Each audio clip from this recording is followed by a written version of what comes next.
Good evening, everyone. I call the Development Review Board meeting of November the 19th to order. We have minutes to approve from the prior meeting from October 15th. Anybody looking for a motion to approve the minutes of October 15th? Moved and seconded. One thing, we're going to appoint you to hear our applications unless the other two members turn up. Okay.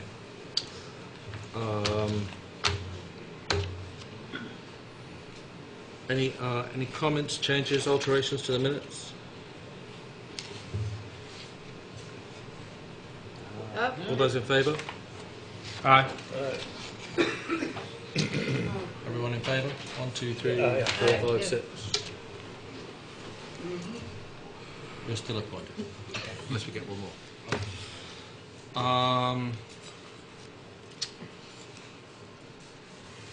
At the DRB, we hear applications for land development in the town of Brattleboro and appeals of zoning administrative decisions. Procedurally, the Development Review Board operates on the record. What that means is that we take a clear record of testimony from the applicant and any interested. Do you mind just pushing the door? Peter, can you just, not completely closed, but no, a little open. Leave it a few inches to make this legal. Yeah, we've got to be legal. Thank you. So we take a clear record of testimony from the applicant and any interested parties and then issue a written decision with our findings. Applicants and members of the public should be aware that as we're on the record, this is your opportunity to comment and provide evidence relating to an application to this board. If our decision is appealed to the Environmental Court, the court will not take any additional testimony at its hearing, but will look at the evidence from our hearings, the regulations in the town of Brattleboro, and determine if the evidence supports this board's decision. So I strongly encourage everyone here to speak up tonight in this hearing. As we're on the record, we are going to ask that you affirm that your testimony will be truthful. So would the applicants and anyone wishing to speak to an application please stand and affirm the following. If you wish, if you're an applicant or you wish to speak. if you might have anything to say. You might have anything later. to say. If you don't, then it's okay. Yeah, why not? Why not? I hereby affirm that the evidence I give in the cause under consideration should be the whole truth and nothing but the truth under the pains and penalties of perjury. I do. Thank you very much. We have a full board tonight, and I think I'm going to ask whether there's anybody that wishes to recuse themselves from any application. Okay, so it's Robert, right? David, sorry. David is appointed to hear all applications, so we have a full board of 7. If we didn't have a full board, you would have the opportunity to talk to us and continue your application, but you have a full board, so we're going to assume we're going to hear all applications. Brian, can you confirm that the meeting has been properly warned? Yes, it has been properly warned. Has any member of the board had any ex parte communications with any of the applicants? There being no members of the board, we'll move on. With that, I open the review of, open the public hearing, and we'll call application 2012-115 John Brunel for Black Mountain Estates. This is a request for continuance. Is anyone here representing? He asked me to represent that request for him. Okay. I'm going to suggest this. I think this is the 3rd or 4th continuance, is it? Certainly the 3rd. At least the third. 3rd continuance. I'm going to suggest that, with the board being willing, that we continue to December the 17th, but perhaps we could indicate to the applicant that further continuance at the December meeting, should it be necessary, we should rewarn the application, and we'll probably deny the continuance and without prejudice, and then have the application rewarned. So, looking for a motion to continue application 2012-115 to December 17th. I so moved. Second. Moved and seconded. All those in favour? Aye. 601. I'll abstain on that one. That's 60. to represent Black 611. Mountain States. 1, 2, 3, 4, 511. Sorry. Understood. Thanks. Call application 2012-159, Rodney and Wendy Williams. If you'd like to come up and sit at that table over there.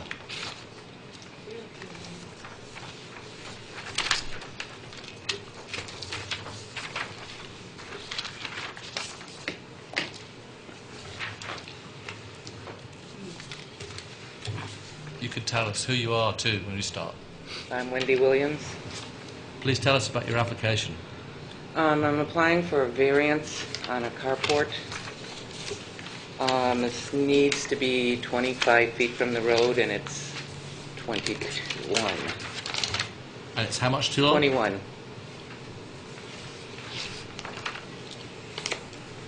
And this is going in front of your house? It's already there. It's already there? Yeah. Ah.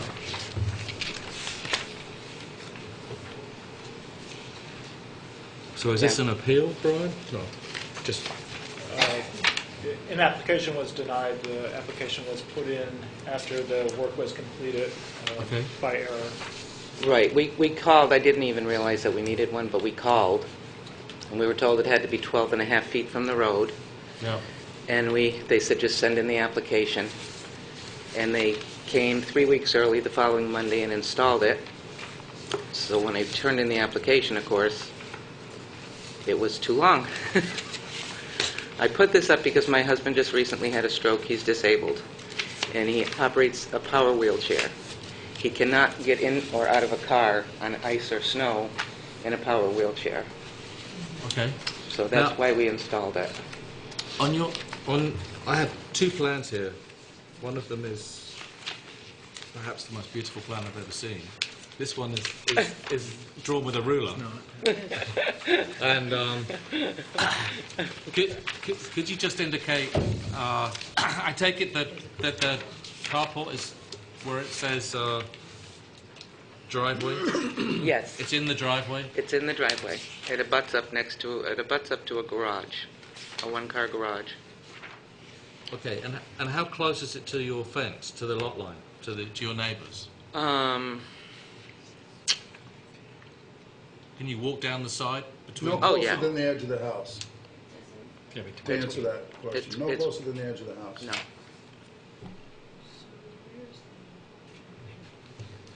I think the measurements are on there as to how far it was from the fence line. No closer than the edge of the house. No closer than the garage. Yeah, it's I'm on the done. left side as you face the house, and it doesn't extend past the garage. Is that correct? you Right. said? Right. doesn't look like it. Pardon? It does extend past. Towards this side, as you stand facing the house? My side. One second. Yeah. One second. I'm talking about to the left as you face it from the street. Does it extend past the garage? It does not. Yeah, a little bit. But no, it's still 5 or 8 feet from the property line, something like that. Well, no, it's It's in the side yard. no, it's probably half of it. You can go half of it with for an accessory structure. Is it still half in the front yard setback for an accessory structure? No. No, not for anything. In the front setback, is that correct? No, 1 second. We will get to public comment once the board has finished asking questions. So what I'm trying to determine is whether or not you're less than 5 feet from your property line. Yes. On the side. No. You're more than 5 feet. Yes. Okay, that's good. But you are Too close to the road. how close are you to the road? We're 21 feet from the road, and we're supposed to be 25 feet. You don't have the ability to scooch back 4 more feet We already had them come out and and scooch? take off a good portion of it, but the nose of the car is right there. Okay. It's right at the edge. There's maybe 6 inches. I couldn't go back any further than that. So you've made the structure smaller. Yes. Okay. Plus, you pushed it closer to the house. Yes. So, so for that structure, it's as far back as it can go. Yes. So you've gone as far as you possibly can. Yes. From the street, Yes. from your front yard Right. setback, and you are greater than 5 feet from your neighbour's fence. Yes. Okay. I have no further questions. Anybody else have questions for the applicant? No. Spoon, Catherine? Okay. In that case, I'm looking for... Actually, the gentleman that came in is sitting by the door. Could you just open the door a fraction? We have open meeting law in this state where we have to have... No, not quite that much. Sorry? 100% is a fraction, yes. Yes. Yeah. Thank you, for Mr. Miskovich. That's perfect. We were trying to keep the noise from the adjacent room down, but we do have to remain open. Before you take the motion, there were quite a few No, people- we're going out here. Right. I was going out there. there. Spoon, yes. Have a question. We didn't discuss the necessity. Usually when there's a variance, Waiver. a waiver, I'm sorry, we discuss the necessity. And we have the applicant feels that this structure is a necessity because moving your husband, is it? Yes. From the garage to, if there were no addition, and if you pulled your car out of the garage, you'd still have to wheel him about 3 or 4 feet, or 6 feet, 8 feet on The snow car ice. won't fit in the garage. Is what? The car will not fit in the garage. No car fits in the garage. No. So can you? Why? There's a ramp in the garage. There's a ramp in the garage. Yes, in order for him to So- exit the house. So once you open the door of the garage, then, if you had the car backed up to it, essentially what you built that thing, that garage, because there might be 10 days a year or some such thing that would make it hard to move the wheelchair the length from the edge of the garage to the car door. Yes. And It's a power wheelchair. It will not run on ice or snow. right. And you're going to have ice with melting snow. I mean, you don't have to have more than 10 days of snow. You do get ice in your driveway. I mean, Yeah, it's just totally... He cannot Yeah. walk, so he can't... And Right. he has to have a Right. power wheelchair, Right. Ice and snow can be removed, however. I suppose, but it's With- still always with there. I some mean, I always salt have and it shovel, removed, but it's etc. still there. We don't have, is there any kind of, this would be unique in my history on the, we don't have can we condition the garage so that it would have to be removed once it was Yeah. no longer needed? We could do that. We can make it relevant to And the... that's my, that is, I'd like to motion or add as a condition. when we get to the end. No. All righty. We can condition that, put it on the record that it's for the current owner, occupier of the property. So it's not a permanent structure, it's for the use of the... Yeah, well, if he gets to where he's walking and has no need for it, it will be removed. Or if you moved out of the house, if you It would be sold removed. the house, it would be removed, I would definitely remove it. et cetera. Okay, well, then we can deal with that. Would members, any member of the public wish to speak to this application? Please come forward and tell us your name and come to the microphone if you could. Hi, my name is Pam Pellerin. I live right across the street from Rod and Wendy Williams. And this carport that they have constructed was mainly for the ice and snow. And Rod has suffered a stroke, and there is a complete ramp inside of the garage. Rod is the type of person who likes to come outside. He's social. He likes to come out on his ramp, come out through the garage.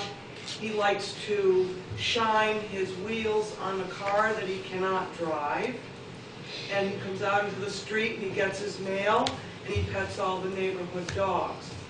So, being the neighbor that lives directly across the street, the carport, in my opinion, was tastefully done. It matches the house. The house is very neat and presentable, and I believe that the carport, especially for the winter months, is a necessity, because, like Wendy said, if they want to take Rod somewhere in the car, it's pretty much a major production.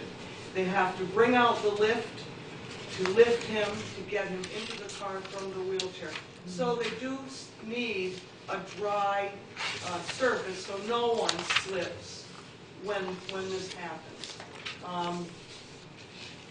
To me, it doesn't bother me in the least, the addition, and I just wanted to state that I feel that it's an important addition for now. Thank you. And you are Pam. Yes. You're I'm across the you're the street, neighbour across the street. Yes. Thank you. Yep. Would any other member of the public wish to speak to this application? Please come forward. Were you here at the beginning of the meeting? Both, did you take the oath? I did. You did? Okay, come forward. Please come forward. I just didn't see you in the corner back there.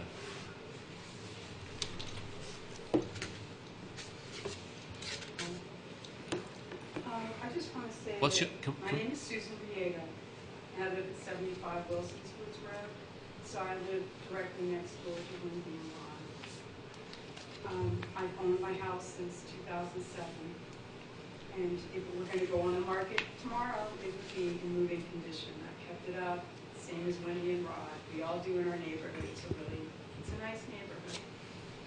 Problem is, for me, that, and of course I understand about Rod's condition, and I feel like I've gone along with a lot of what has happened, even though I've been really skeptical about it.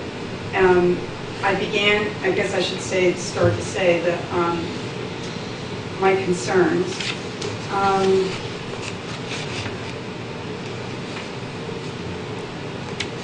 I'm concerned about my property value.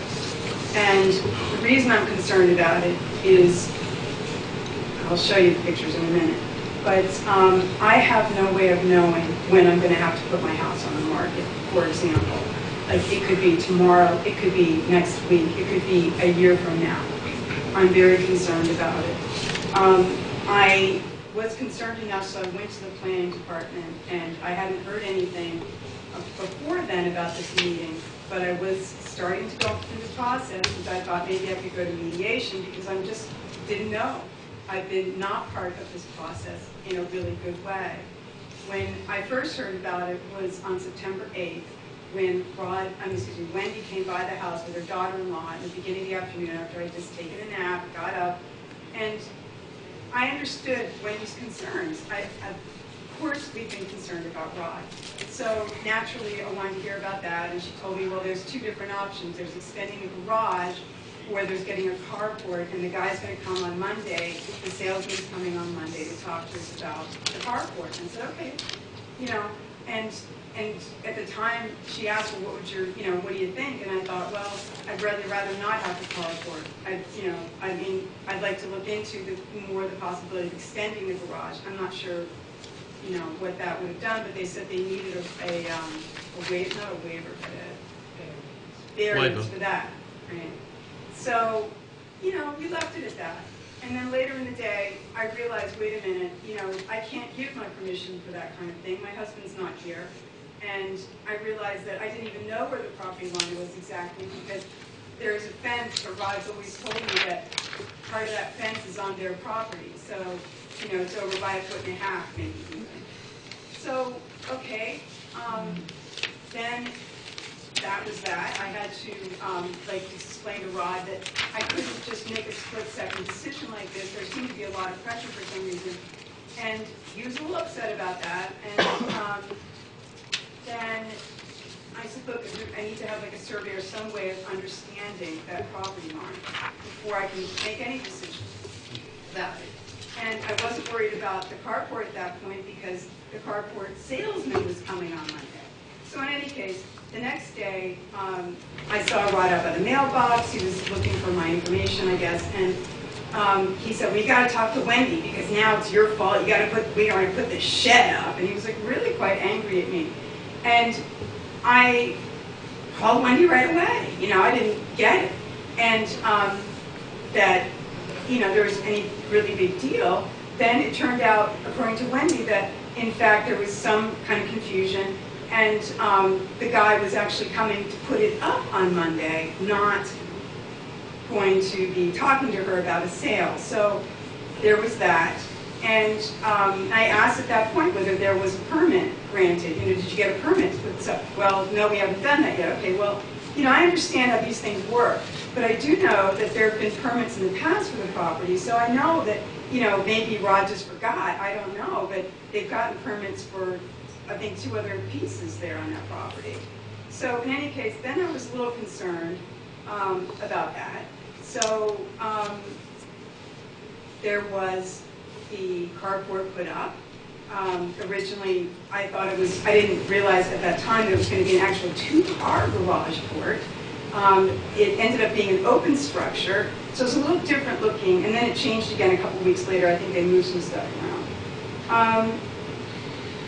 So I have some concerns in my mind, and when it says, you know, they're saying it's going to be a temporary structure, it does concern me because, you know, like I said, how do I know? If I have to move, what is going to happen? I'm going to lose a whole lot of money. I mean, there's no question.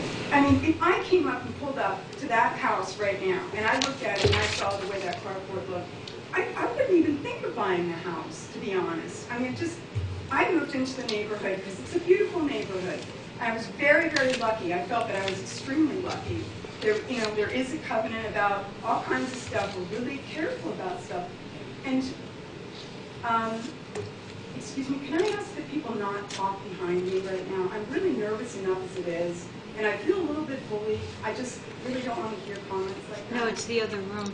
It's not sorry. us. It's the other room. It's not anybody No, behind you. no, people behind me just now. Was people behind it. I'm sorry. My questions, my concerns are what happens if I sell my house before they take it down? And I was told at the planning board, Wendy specifically told in 24 months, what if they change their minds? What if they need it beyond that? There's no way to enforce the removal of the cardboard at this point. It's done. You know, no one here is going to take it down. That's just, you're not going to do that. And I'm a little bit upset, you know, about that. This is really not, I mean, you can say, okay, you know, you're going to, you know, possibly, you know, not grant her the waiver, but, you know, you are going to grant her the waiver. And I'm just a little bit disappointed, quite frankly. You know, why do we have a, why do we get permits if people put things up before things are, you know, people are asked or people are spoken to? I'm sorry. The chances are good that, really good, that it's going to, and it already will have, decreased my property value. It does affect the neighborhood. I appreciate that they've gone to lengths to reduce the carport, and I do appreciate, from Pam's perspective, from Brenda's perspective, it looks neat and tidy. I'm telling you, I drive down the street, yes, it matches perfectly, but I will show you pictures so you can see what it looks like from my perspective. I don't think any of them have walked over to my house and looked at what it looks like from my perspective. I'm disappointed. I am. So, in any case, I realize that, you know, there's not that much we can do, but we do have some points about, you know, what people can have and what people can't. They're not enforced. It doesn't say no carports. But basically, it's a really nicely kept up little neighborhood. The questions I have about the whole thing is, if the request is granted, how is it going to be enforced? Is there a procedure? I mean, if she does have the 2 years or however much time she needs, yeah, what happens if she just changes her mind? And at this point, I don't have the confidence anymore that that's not going to happen. My feeling right now is that done is done, and you know, we can just basically do what we want regardless of what other people feel or what happens with their property. The other part, that the problem I have is that, or the concerns that I have, or what I would really like to see happen, is I would like an explanation as to how the agreement will be enforced if Rod and Wendy do change their minds and decide to keep it. And a guarantee from the review board that if that happens, they'll take some sort of action. That it be removed permanently, and preferably after 18 months, because I was told 2 years. I mean, maybe that's going out the window too, from the date of construction, which would give them at least 2 winter seasons to work out something else. I would like the assurance that if I put my house on the market at any time during the next, any time from now on, that the carport come down permanently after a 30-day notice before I contact the realtor. I mean, before I contact one. I don't want a realtor showing up and looking at it and going, oh my God, I really don't want that. And I would like to say that if they decide to sell their house in the meantime, that also they remove the carport before they sell the house. I would also like to ask that no further vehicles be parked between the carport and my property. This I woke up to on Saturday morning, and if I wouldn't mind, I'd like to show you, because you have this lovely view, and I don't want to, you know, say that that's what it looks like, but may I approach you and Please show come you? forward, yeah. Thank you. Okay. This is what I woke up to on Saturday morning. Okay. This is the detail that I find really kind of like sad and just offensive. It just looks really not so nice. This is what the it looks like on a regular basis, because it's a 2-car garage, but there's always cars in there.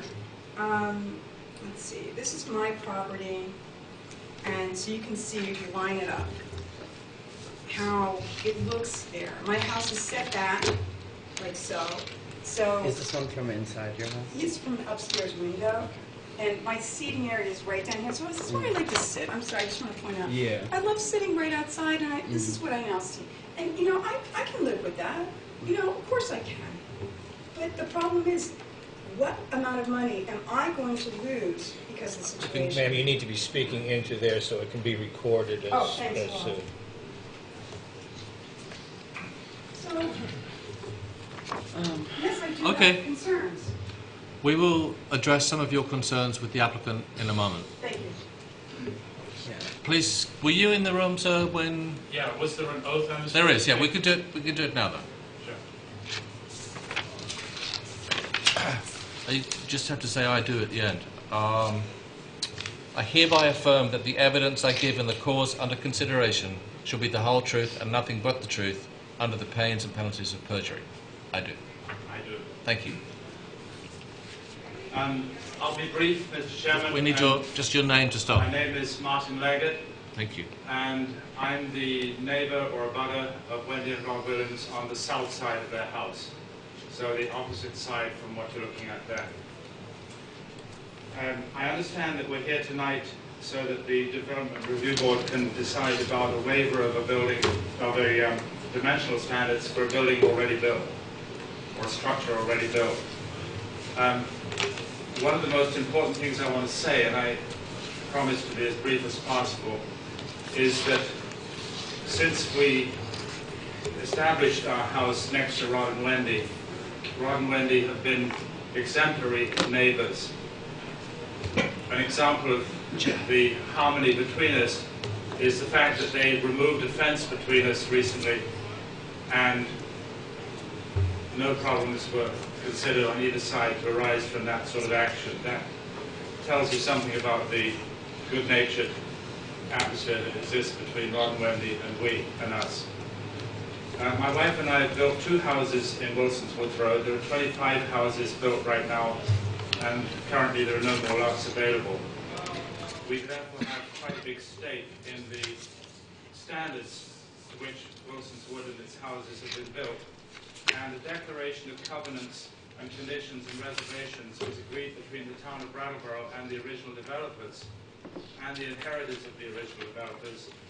And although nothing is said about carports or other temporary structures, the reading of the covenants makes clear that the intention of the town of Brattleboro was to have a new neighborhood with standards, very high standards of frontage control.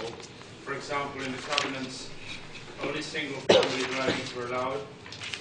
Those dwellings had to be to certain standards of R values, for example.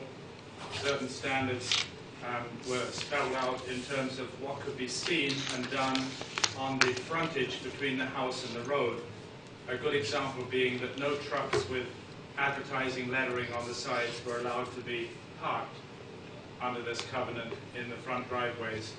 And so that's part of what, a large part of what gives Wilson's Woods its very pleasant and very high standard atmosphere now. I very much doubt personally, although I don't know this to be a legal fact, that most neighbors in neighborhoods in Brattleboro would not welcome an outbreak of temporary structures such as carports. As Rod and Wendy's neighbors, and a little bit familiar with each other as neighbors, Deborah and I, my wife and I, really feel very, very heartfelt sympathy for the unusual problems health problems that Rod and Wendy have jointly been dealing with. And so we can completely see the need for some shelter from the weather, some extension of the garage of our neighbors to cope with the fact that their original garage has a handicap ramp inside it, a very necessary one.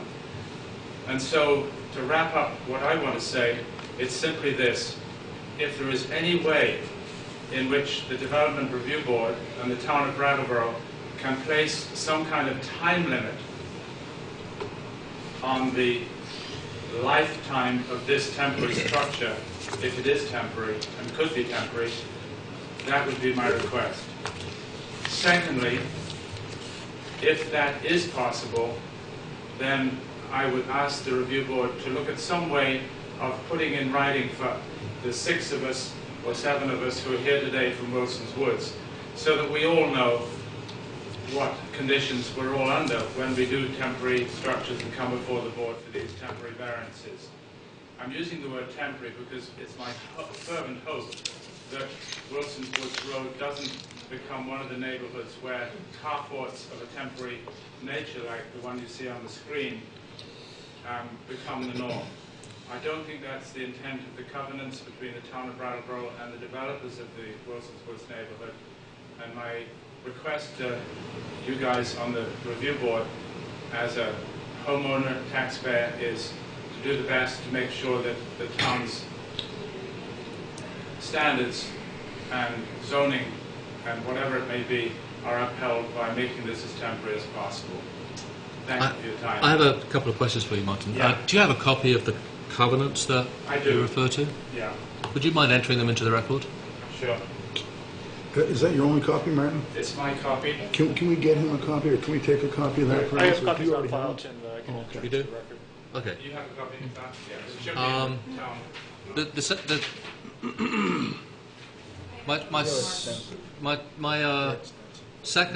Second, two further questions for you. The second is that should this structure have been 25 feet back from the road, then the Wendy wouldn't even be here.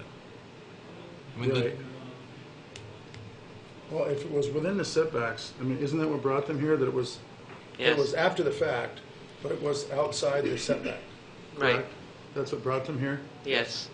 But if they applied for the permit before the fact, and were it to be originally within the setback, that it would have been conforming structure. it would have wouldn't been be here. administratively approved, and unless the abutters and the neighbors spoke up and appealed the P in the window or in the front, none of this would have theoretically occurred. Is that correct? That's what the reason I'm raising that point is you sort of broadly mentioned that you hope that there would not be an epidemic of carports or car covering structures in Wilson's Wood Road. Should it have been conforming, then, i.e. not sticking out into the front yard setback, then it would have been approved, the application would have gone to the planning department and it would have been approved administratively. So this board is only considering this application because the applicant is requesting a waiver because it sticks out too far. Just so that you're aware of that. Thank you for making that clear. The houses in Wilson's Woods Road are built at different setbacks from the curb, and I have no idea, just hearing what you just said, whether there is even 25 feet available here. But that being as it may, I understand your point. If you have a question, the third question I had was, you talk about this. This board was not, at this point in this application, we'll talk to the applicant in a second, considering this. Nowhere in the application does it state that it's for 18 months or 24 months or 3 years. The board would probably be prepared to tie it to some period of time or to the occupancy of the property, so that should the applicant sell the property, then it would have to be removed, which would be governed by recording that with the deed or the title of that condition would be recorded with the deed of the property, so a future purchaser buying it would know that that would have to be removed. So that's the legal basis by which we would get it to go at the end. Should the time period be lesser, do you have somebody, Susan mentioned earlier 18 months or sooner. Do you have an opinion on that? No. You just said a short time period. We haven't talked with Rod and Wendy about this, but my guess, Wendy, is that that this structure is needed when it's needed, and nobody can say how long that is. But No. I fully hope that you're right, Mr. Chairman, that if Rod and Wendy weren't living there, then some future occupants or owners of that house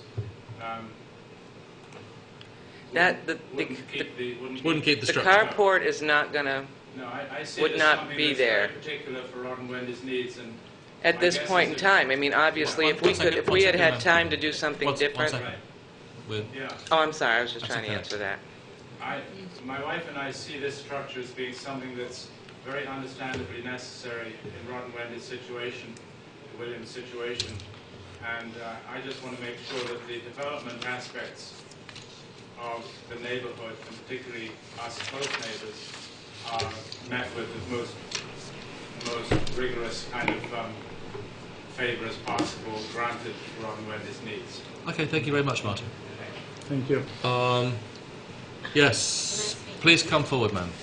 My name is Brenda Milligan. I live at 68 Wilson's Woods Road. Martin and Susan talk about a covenant in the neighborhood. I have no covenant, and I've been there 14 years.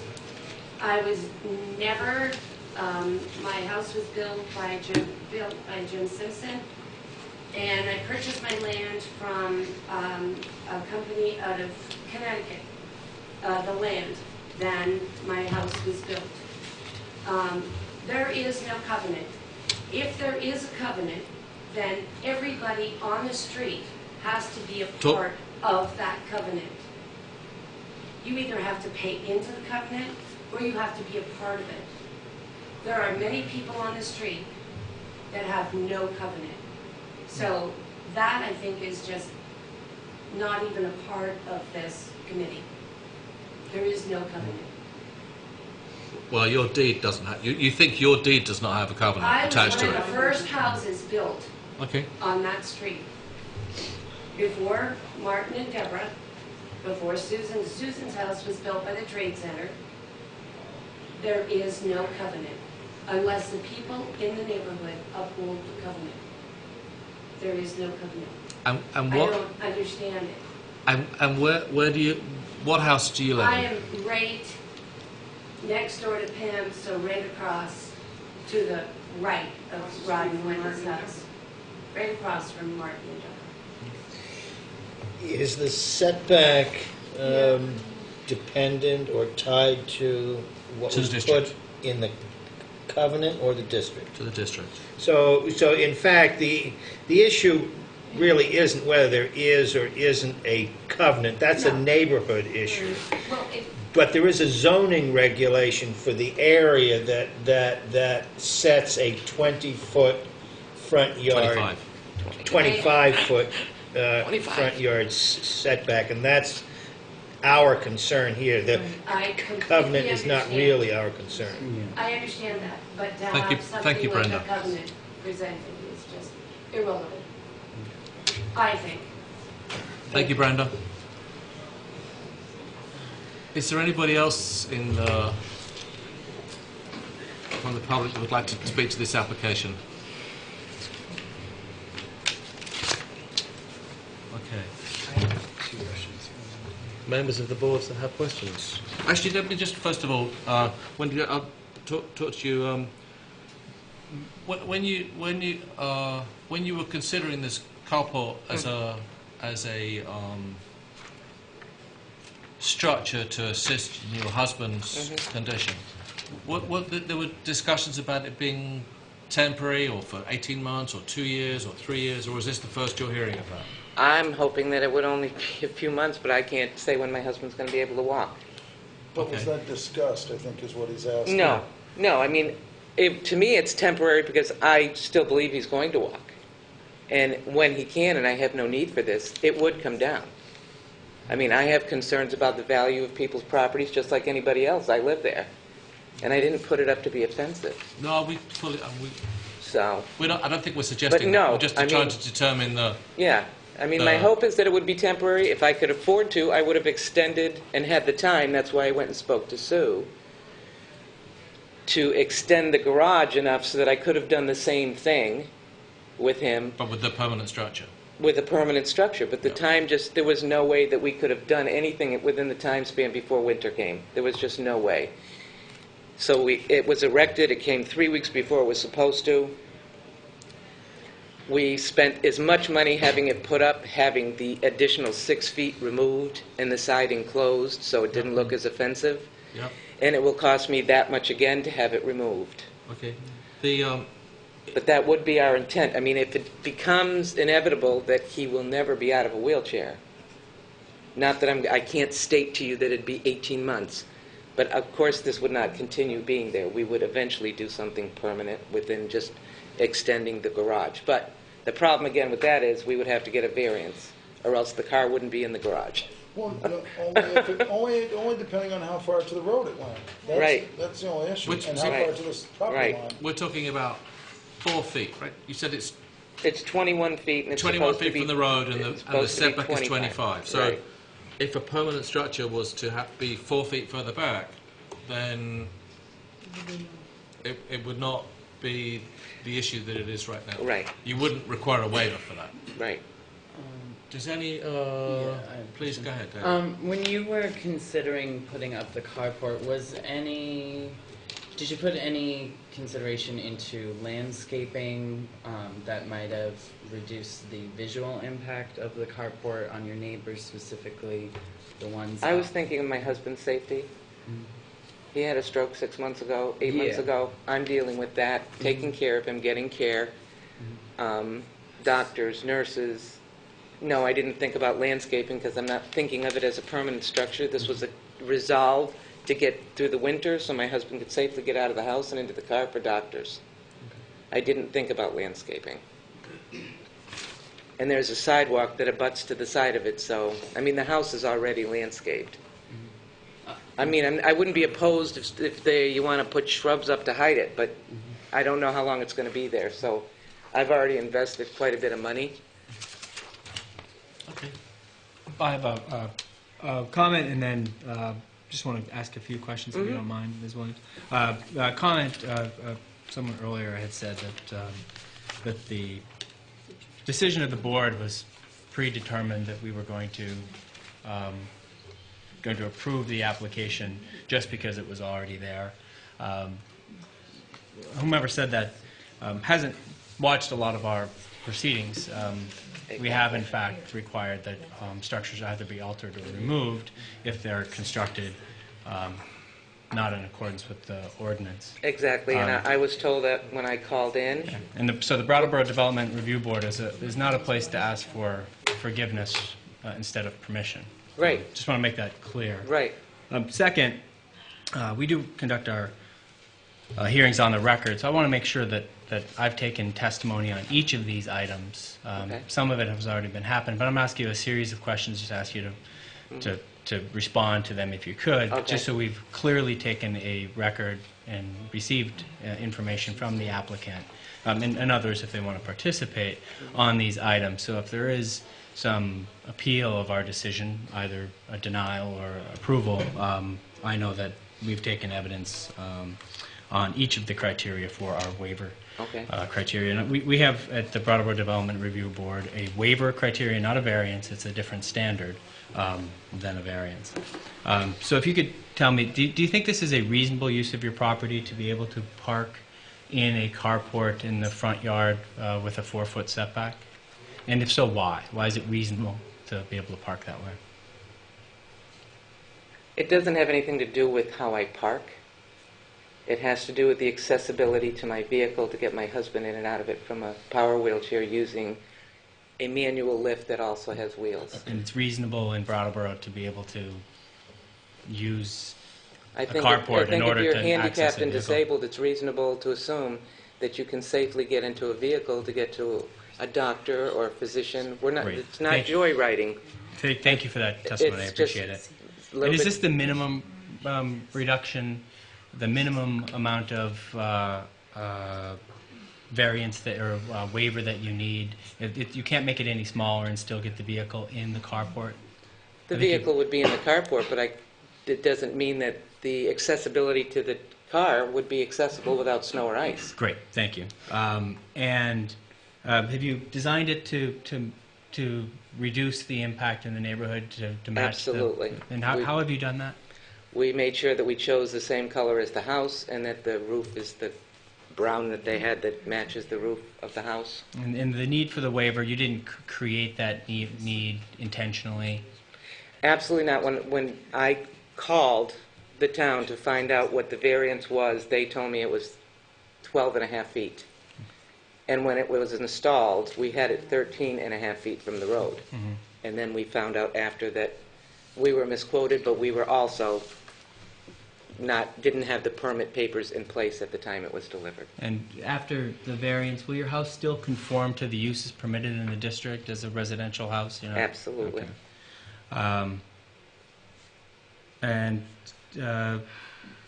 will the project have an undue adverse effect? Not just an adverse effect, it has to be an undue adverse effect. The adjective has meaning there. For the surrounding properties and property values, do you think it will have an undue adverse effect on the property values in the neighborhood? I don't believe so. And why do you believe that?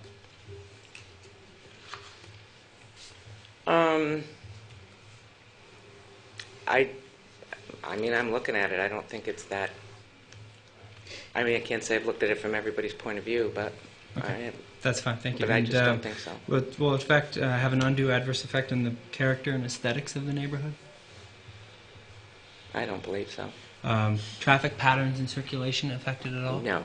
Will this impair public health or safety, utility service in the neighborhood? No. Any impact on stormwater management? No. Any impact on waste and wastewater supply capacity? No.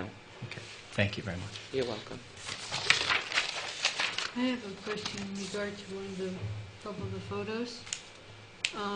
One of the photos shows the truck parked alongside the, Is that the pickup truck?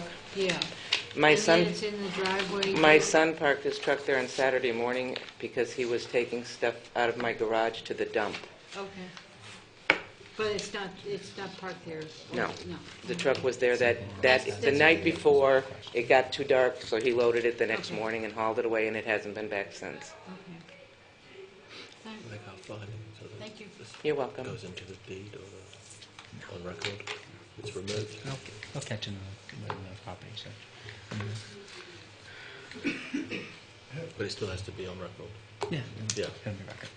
Not in the, Not in the deed. not in the deed.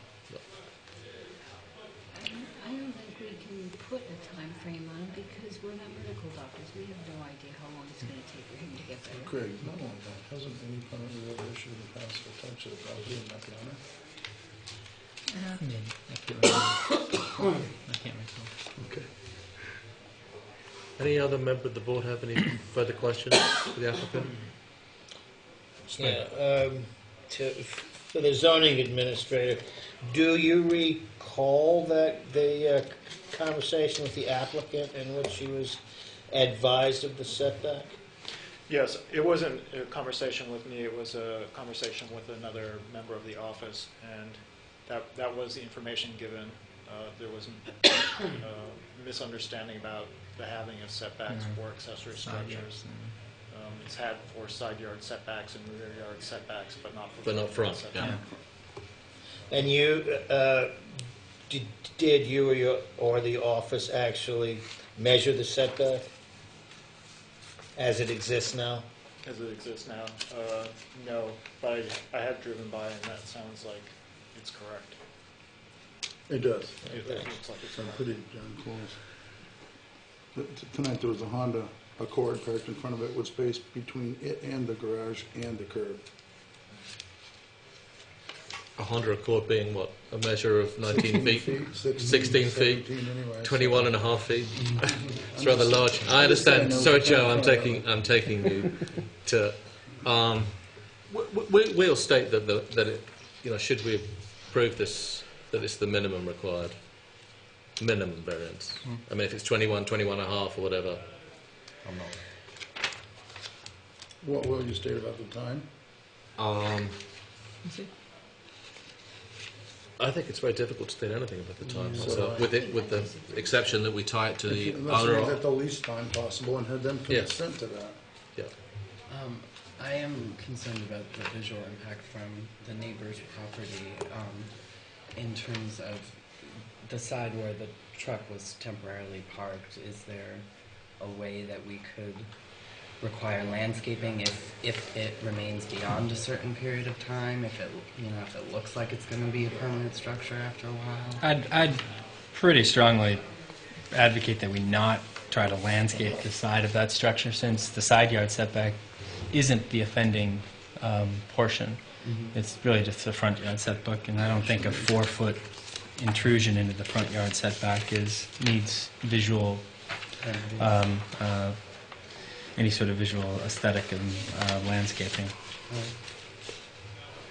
But that's just my position. Wendy, we will. Should this be approved? We're going to vote in a minute. Is any other member of the public wish to speak to this application? Having heard our discussion. Okay. I have one other Sure, question. Dr. Shard. Why did the ramp go into the garage? That's an unusual way of making a handicap ramp. Normally it would come out into the front yard or something of that sort. Right. The problem again with that was it would have been open, so there would have been no access. If you have sleet or freezing rain or even rain with a power wheelchair, it's not like a handheld wheelchair, it's a power wheelchair. It would have just spun. And he has to be able to access the house in case of a fire or any emergency. I mean, that just wouldn't have worked unless it had been a covered ramp. And aesthetically, I think that would have not been very attractive if I would have had a 40, 50-foot ramp with a cover and sides to keep it protected from the weather. So the ramp in the garage is 50 feet long? No. But if you're coming from the front of the house to get to the driveway, it was going to have to have been, I don't know, 50 feet might have been an exaggeration. It would have been large, very large,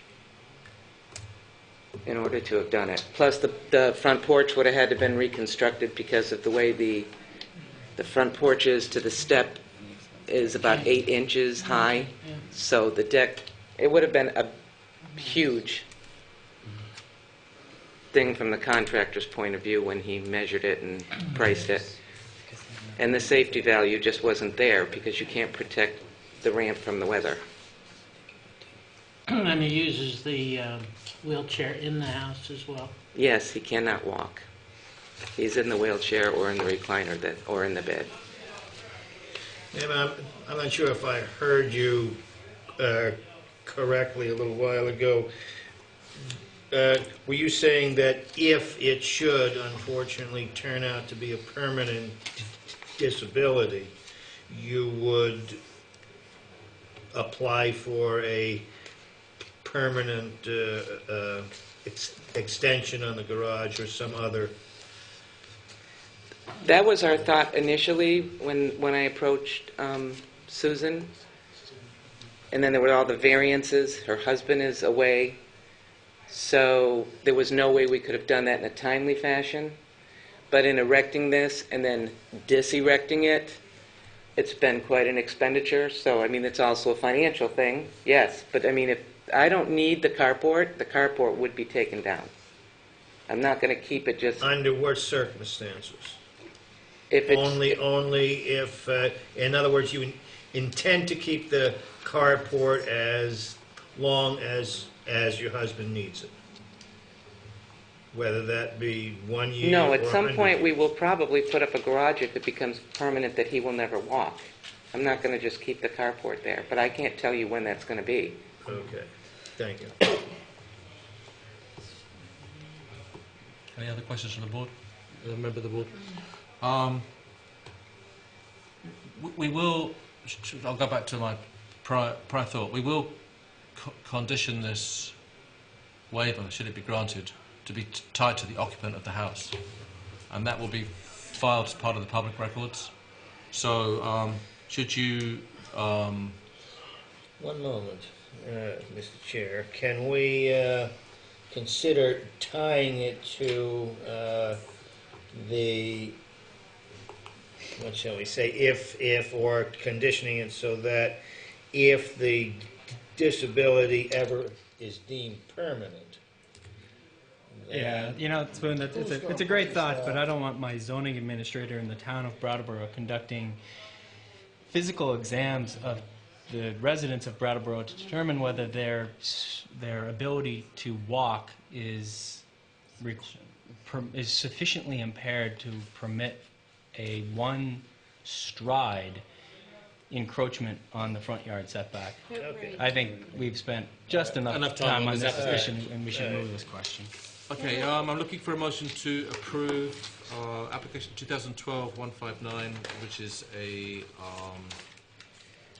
front yard setback waiver limited in use to the current owner. So moved.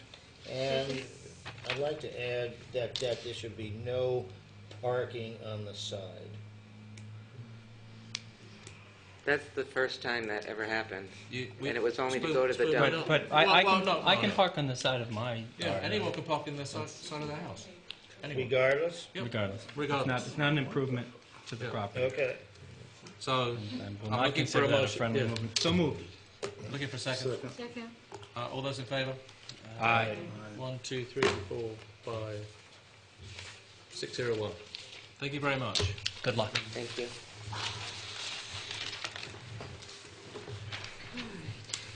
I call application 2012-177. Sasasimo. Did she put these into record? Yes, she did. Site plan approval and waiver of dimensional standards.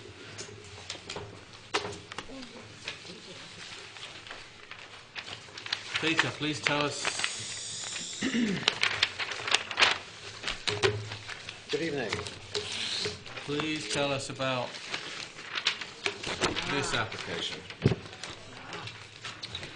This application is also for a waiver of dimensional requirements. And what it consists of is constructing of two additional parking spaces in the front yard setback of a group of apartment buildings at the corner of Prospect and Central Street. The current 3 buildings there have 9 apartments at this point, and the parking, to say the least, in that area is limited. And in truth, the applicant added 2 additional parking spaces to the north end of the property, so that each unit would have a parking space with direct access to the town road.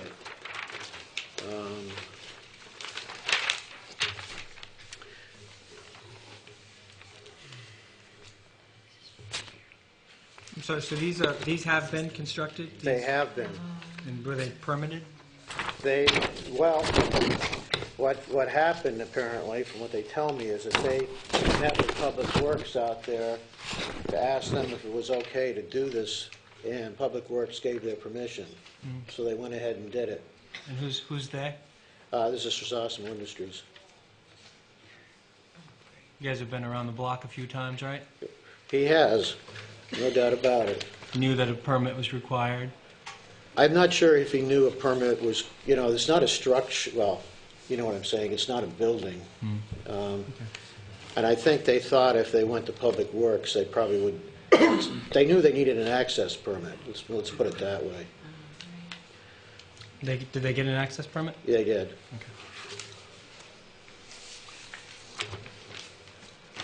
Okay. Now, the problem, of course, as you can see from the drawing you have in front of you, is that the lot is very small, and with 9 apartments, they really, the ordinance, I believe, is what, 4 parking spaces for every 3 apartments or something of that nature? And they didn't even have that with direct access to the road.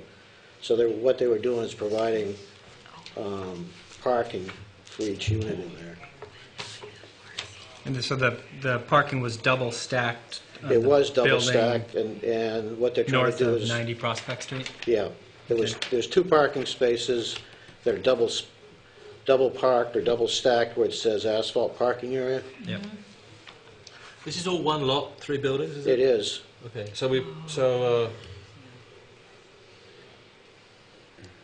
and where it says paved driveway, paved asphalt parking, that's parking existing. for each structure? Yeah, and that all existed previous. So that whole area along the front, from 90 Prospect Street all the way across 92 Prospect Street, that whole frontage area is paved as it is right now. And so what they did is they added more paving to the north end where it says new asphalt parking area.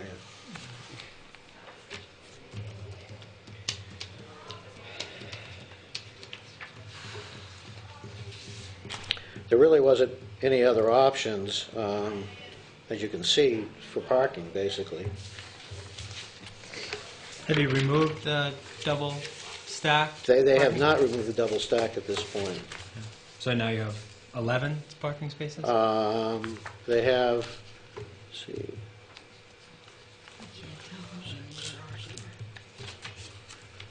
You're right, it is 11 at this point. 1, 2, 3, Yeah, 4. these 2 are. So it's 4 there. Is that right?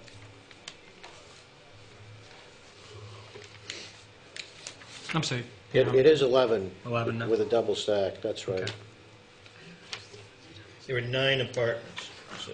That's correct. It was 10 when they bought the building, but they reduced one of the apartments. And there were 9. How many spaces were there again? Oh, there's these here too. There was everything except the 2 that they added. Oh. So all that was the parking that was there before.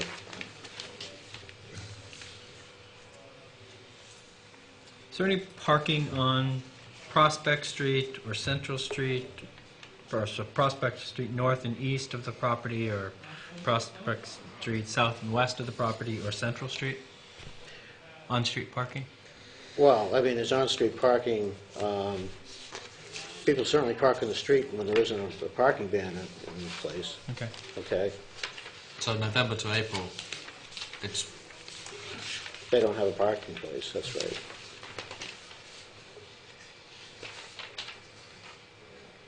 Can you talk a little bit about impervious coverage? Sure. We've got They- 55%, and it looks like you're somewhere around 75%. That's correct. So that's also a waiver that would be asked for. If this area here was not paved, do you know what it comes down to? The new area I'm talking about. It's probably 5%. Yeah, it's probably maybe 400 square feet less than the 10,000 square feet that the lot is. It's 10,400 what the lot is now. So, and it was 70. 111.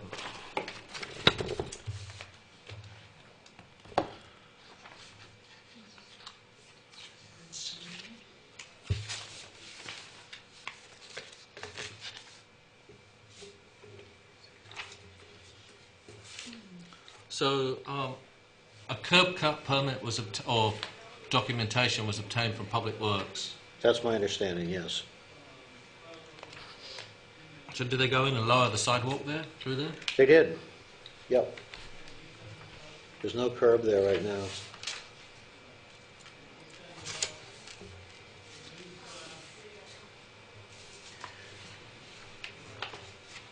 Brian, it's not normal for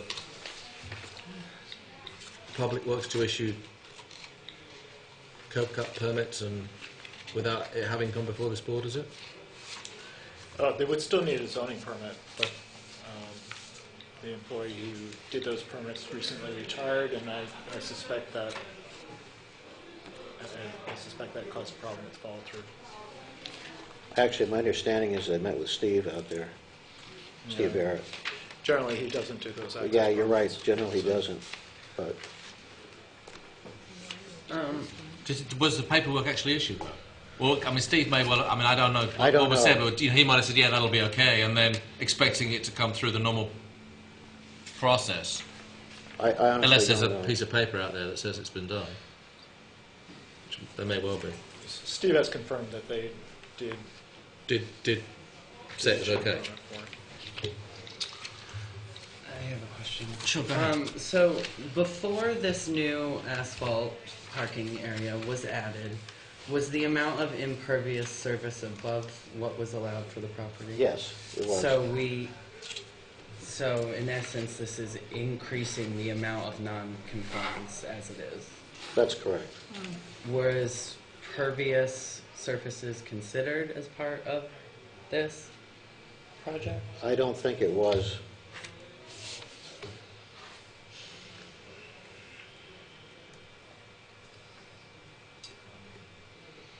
In truth, I don't think there was a whole lot of thinking about it. It was just, Yeah. This is just because there's 2 more extra parking spaces. Yeah. I have a real problem with this. This one here. We I don't know whether you're aware of this, but we also have a document in front of us from neighbours that think that the other section of the original section of paving was not permitted either. well, that was all done before Sososwell purchased it, to my knowledge. Okay. So the purchase was recent, right? Purchase was in like the last year or two, year and a bit. I think it was before, I think they had a little roof problem during the hurricane, so not the recent, not Sandy, but Irene, which they had to deal with, so they've owned it at least that long. March the 1st, okay. If a nonconformity was produced without a permit by a previous owner, what's the liability or accountability for new owners? Is it now acceptable? No. No. And if it is in fact within 15 years, seeing that it is a zoning violation, I think I'll have to proceed and issue one. And that too will have to come before the board for resolution. So we probably should limit our discussion of that issue since any appeal, as you said, come before the board. Unless the board wants to consider both in tandem now. Yeah, it hasn't been warned for that, though, has it? No.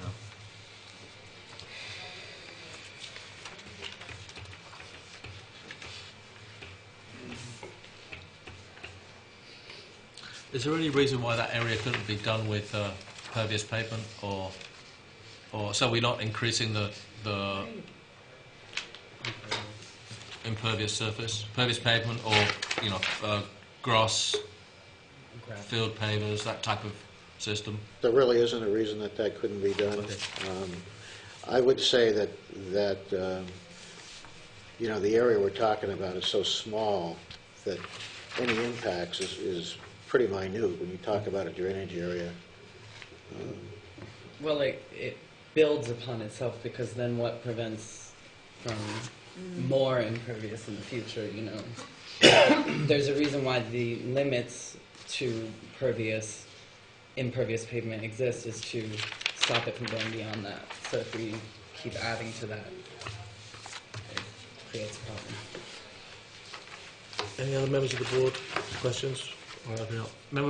Members of the public wish to speak to this application. Please come forward.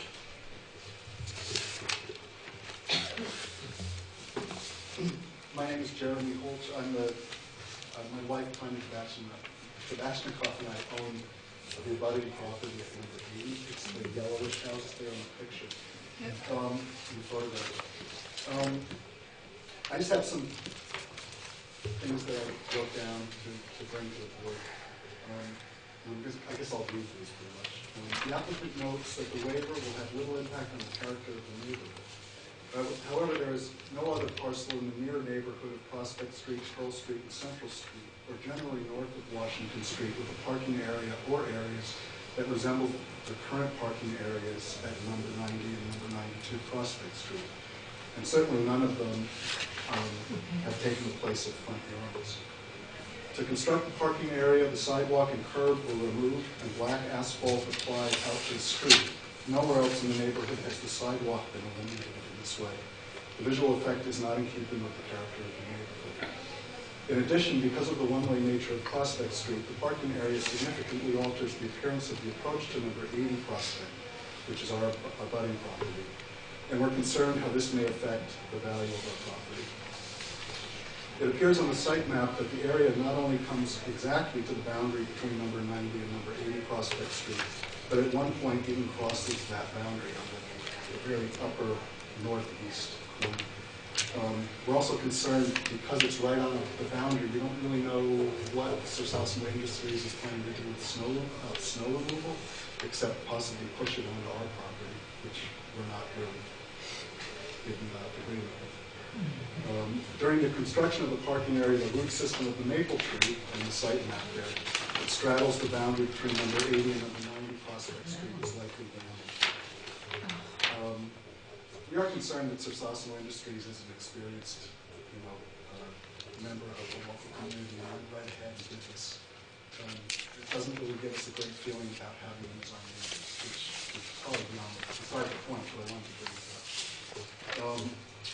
And then I'm the one who sent in the statement regarding the previously existing parking area between number 90 and number 92. This picture is a little better. I don't know which other ones I may have missed. The parking area that's under consideration replaced a small yard with a sidewalk running from the town sidewalk to the front porch. And it was one of those with that new. It was a nice little part of the neighborhood as you came around the corners. It's a neighborhood with just a lot of front yards, a lot of trees. It's a beautiful spot. And we're just concerned that this happened without any permit, and frankly, we'd like to see it taken out. I guess that's all I have to say. I have a quick question. Sorry. Were there cars parked there before, but just with no asphalt?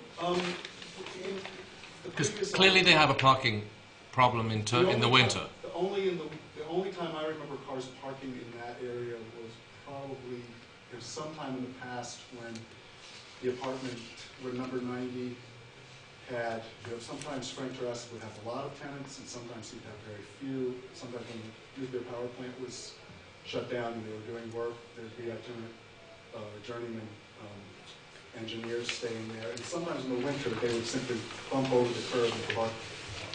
1 or 2 cars might park in that front area. And I mean, we've owned number 80 since August 2001, and we were tenants there starting in 1990. So we've been there quite a while. But there were, yes, occasionally, but it had been a long time since a car had parked in that front area. Okay, thank you.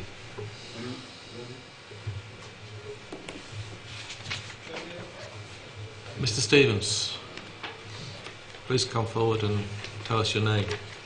Bob Stevens. I live at 70 Prospect. The house just on the other side of Jeremy's, the yellow one. And I had a number of comments. And I would start by saying, actually, that I'm sort of happy to see Sosimo buy these properties. They've actually invested a tremendous amount in renovations and working to get better tenants out there, and I think they make a pretty good neighbor. I'm here actually to speak against this application because I do think that it is not consistent with the neighborhood and a number of other questions. I think that, first of all, when we're talking about waivers, you mentioned the coverage. You also ought to be talking about lot size, because the lot size is a function of the number of units, and the lot is about half the size. So in looking at cleaning this up, normally on a 9-unit apartment, you need about twice as much land area as you've got for these 3 lots, which was one of the questions that I had, and I don't know the answer to this. I think it's shown, Peter, you may know, as a single lot. And my question was whether or not they should be considered as 3 different applications. The coverage is listed at about 75%, but I think if you looked at 92 Prospect, the coverage for that particular building might be closer to 90%. I didn't measure it, but it's, in terms of character of the area, it's significantly impervious. There's not a whole lot left of that parcel. The one house that's left with land is fully paved. And I understand the driver for that in terms of meeting number of spaces, but that only sort of goes so far in terms of also trying to meet the other intents of the zoning ordinance. So we'll come back to that in a minute. The other point of clarification, when you talk about stacked parking, I think the triple decker, which is the one on Central Street, you can probably get a couple more parking spaces in the driveway. In fact, historically, I think they used to park 3 cars in there, stacked up. As Peter said, that does not allow you to have 1 car per space per unit with unhindered access to the roadway, but without this 2 lot, in terms of reasonableness and necessary improvement, you could still have easily 9 parking spaces without this addition. So you could have 1 car per space, but you have to coordinate with your neighbors to get cars in and out, which is done. I mean, I've done that in apartments that I rented in my younger days. And we also have some apartments that function without parking spaces. Quite a few in the neighborhoods, which again is not as desirable. It makes it a different market, but that doesn't mean that that denies a reasonable use of the property, which is what's before you today, is adding more pavement is making a lot like this entirely impervious a reasonable use or a necessary use for reasonable use of the property. One other technical point, and then I do too want to talk about the waiver criteria. I'm not sure that this is a waiver consideration. There's a general requirement, section 4400, that applies to parking standards, which prohibits parking in the front yard setback. So although, as I understand a waiver, you can have a waiver from dimensional standards, I don't know if it's not clear to me that that's a dimensional standard. I think that's a general standard, and I'm not sure you can waive that. So this may need to be a variance, as I think all of these parking spaces, old and new, are within the front yard setback at this point. So speaking to the waiver criteria, I think I've mentioned reasonable use of the property. I think obviously it has existed for many years without these 2 spaces. So I understand why one would want to have that, but I don't know that that is unreasonable to say that the property couldn't exist without these additional standards. And the same thing applies to the second criteria, that it is a minimum variance. Again, if it can function without that, if you can get up to 12 spaces stacked out there without these 2, it seems like you can meet most needs for parking. Mitigation effects, lights in our neighbors' windows. These 2 parking spaces drive right in, point to windows. There's next door, the snow that Jeremy mentioned. And I think the pedestrian system is worth mentioning again as well, that there used to be a sidewalk out there and curb out there, and all that got removed for the pavement. Now, obviously, it's a pretty low-volume street. We all walk in the street. But it's nice to have the sidewalk, so when you're walking there at night, people know where the road is and where the pedestrians are supposed to be, and that's gone away. So I'm not sure that that's consistent with maximizing mitigation. The purpose of the zoning district, if you look at the purpose, it speaks specifically that its intent is to keep the neighborhood character, to allow multifamily residences, and this neighborhood does pretty well, but you know, I don't think it was intended to get lots entirely paved. They're small lots for buildings with this many units. At one time, the triple-decker, I'm sure, was always multifamily, but I think these other 2 might have been single-family homes, and there's a question as to whether that was the maximum use of these lots. I don't know whether, again, incrementally, this was all before Sosimo bought it. Somebody renovated it, made it multifamily on lots that were really too small. There was no way to get behind, get the parking behind the front yard setback. Which really comes down to the issue of undue adverse effect. I don't want to speculate as to the effect on surrounding properties, but I think if it affects the character, it could affect the value of surrounding properties. And I think that the character and the aesthetic of the neighborhood, that this is really beyond anything else out there. And I have a couple of exhibits that I'll pass out. That's a pretty good one of showing what the parking is. But if you want to start passing these around, the first 2 photographs show the neighborhood on either side of this property. So I think if you're going to talk about,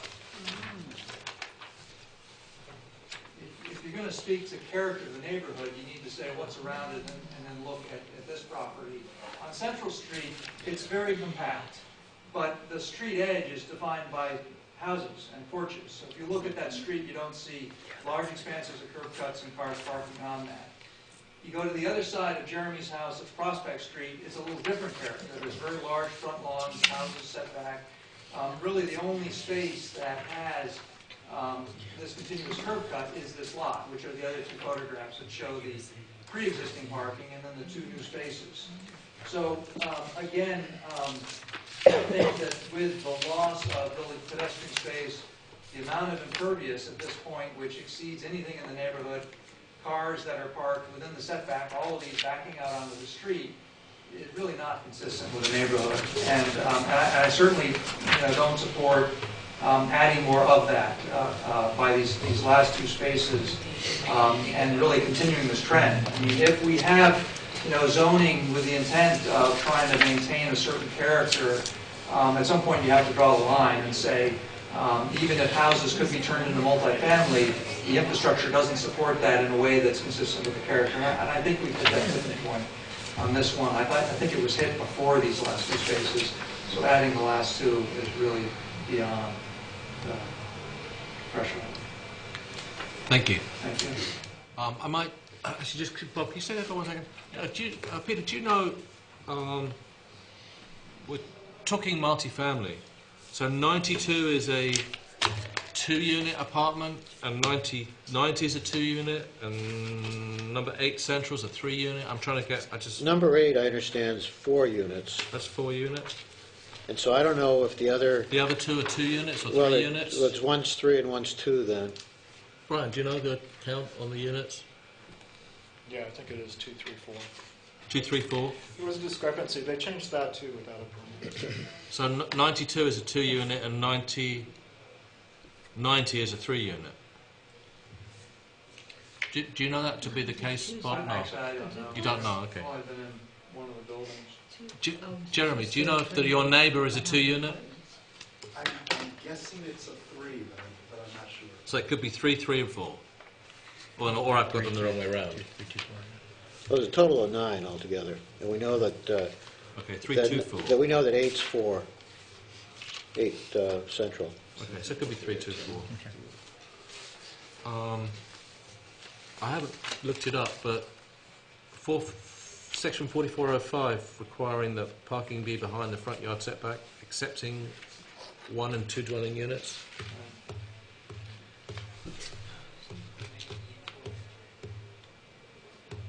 So we have a 3-unit and a 4-unit. Yeah, none of them are 1 or 2 family, the exception doesn't apply. So I think the parking Well, has the middle one is a 2-family. Oh, I Or one of them may be a 2-family.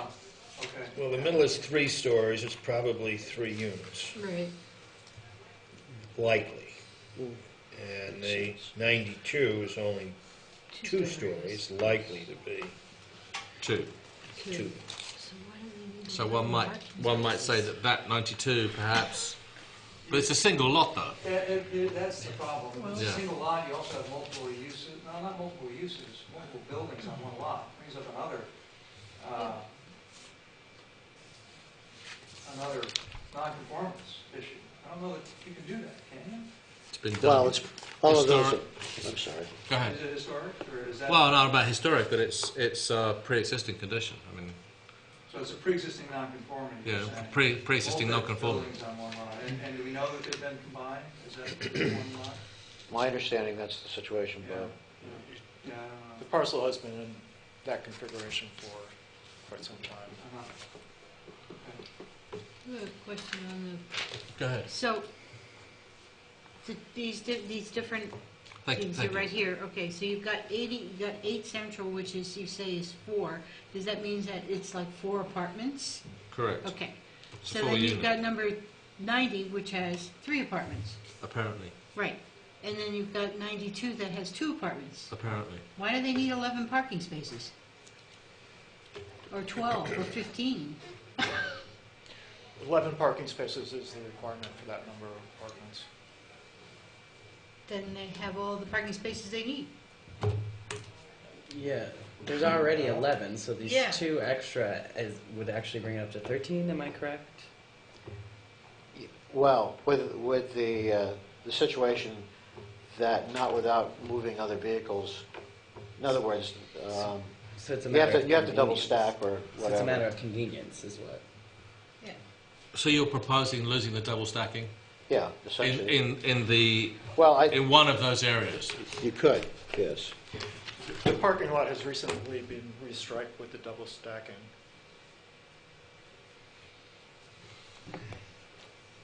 And you're not applying to reduce the number in the other area. So as it stands, it would be 13 parking spaces total.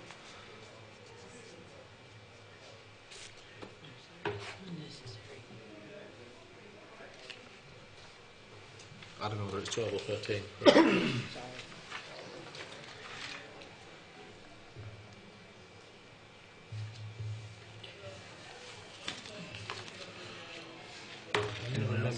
Anyone else want to speak to this application? Yeah, go ahead. No, I just wanted to. Oh, is any other member of the public wish to speak to this application? No, we have. Before we continue, I didn't know that Mr. Stevens would be participating Oh. as an interested party in the matter. I do not represent Mr. Stevens or in his individual capacity. You may be aware that he and I are involved in a project in Brattleboro, and I'd be happy to recuse myself from participation from this matter if either the applicant or Mr. Stevens wished me to do so. I'd note for the applicant that I am the 7th member of the board, so it would only leave the member with 6 members, and I'd leave that up to you. I don't think we have a problem with it. Thank you. Mr. Stevens? I have no problem. Okay, thank you.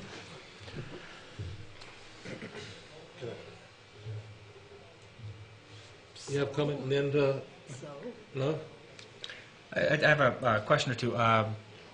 The abutter has indicated that the property line, and I think it's correct, but that the new asphalt parking area approaches, reaches, and may even go beyond the property line. What is the plan for snow removal from that area? It would have to be, they couldn't plow it onto their property, obviously, they'd have to take it out. Scoop Yeah. it out. How do they do it now with the other lots, or with the other parking spaces? They must do the same, I don't know, to be honest. I mean, there's no Yeah, they room to got it. put There's no much of place to anything. put it. Right, they've got to Right. take it out. They just toss it over the bank across the street, right? Probably.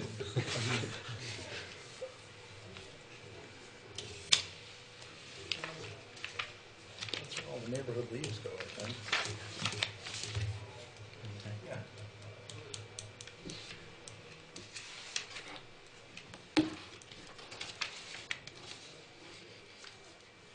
If we were to go through, as we did on as Craig did on our previous application, the waiver criteria, is it your belief that reasonable use of the property is only possible if we grant this? Well, I think to have access for each unit, to have direct access on the street for parking, this is the only way it really can be done. Is direct access rather than stacked access a unreasonable use? Is stacked access unreasonable? I mean, there's areas in here which is stacked. I think probably, as Bob pointed out, they're trying to upgrade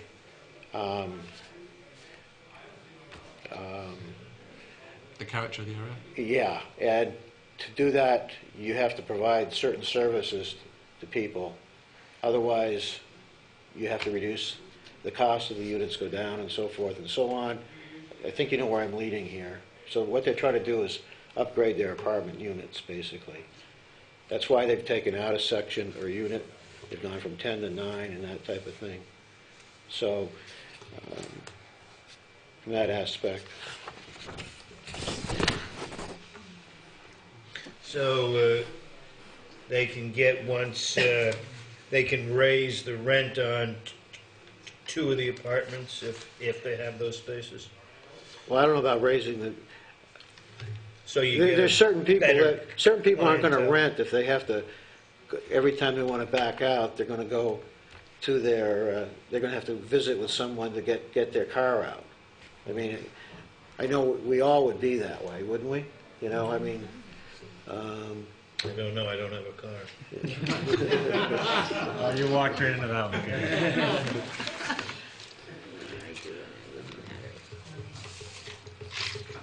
Well, my question is that if there's 9 units and 11 spaces already before this new area, am I correct? The way it's striped right now, that Yeah. with the double stacking. So, I mean, if each unit had one car, I mean, there's already fairly good street. I mean, how many? There's a formula that defines how many they have to have. Yeah. But like, if the argument is convenience of the people being able to get out, increasing the desirability of the neighborhood, like they already have an abundance of parking, even though it's double stacked. Like, Do you know which double stacking is going to be removed? Is it the double stacking in the... If it would be the double stacking where it says asphalt parking area. Okay. And the double stacking there is 2 bays or 3 bays? Yeah. 2.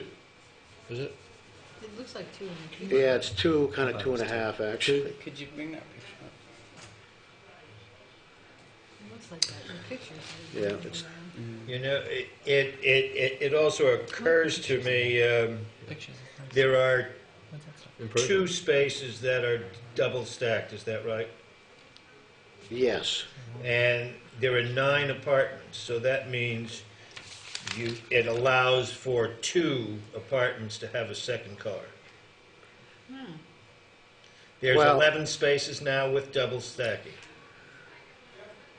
Yeah, I mean, the ordinance, I believe, what is it, 4? You need 4 spaces for every 3 units, I believe, is what the situation is. Isn't that the...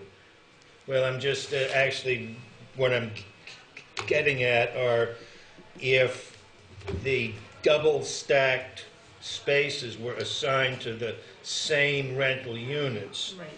it lessens the inconvenience because at least now both cars that are double-stacked are residents of the same... Oh, yeah, if you have all that amount of parking, you're right.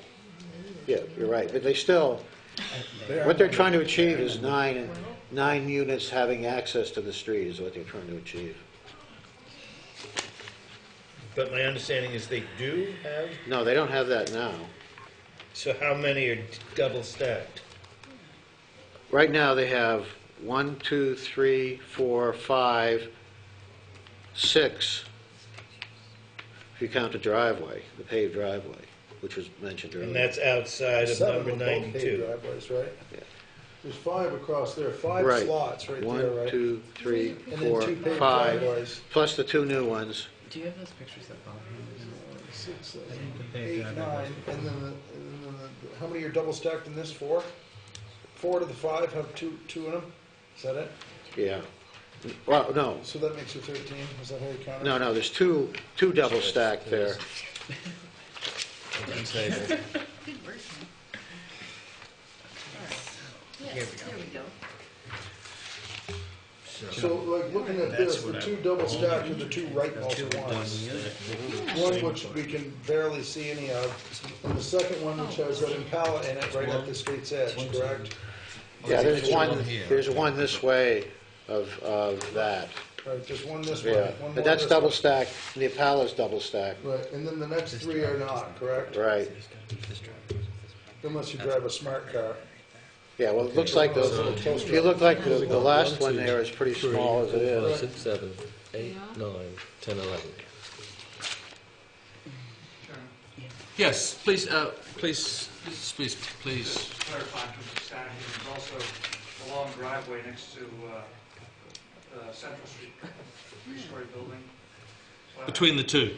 Between the two buildings, yeah. So you have a long driveway there, which I think historically they used to stack 3 cars in that location, in addition to this lot that you're looking at. Okay, well, I think we're assuming it's 2 at the moment, stacked in that driveway, whether it's stacked there too. Excuse me.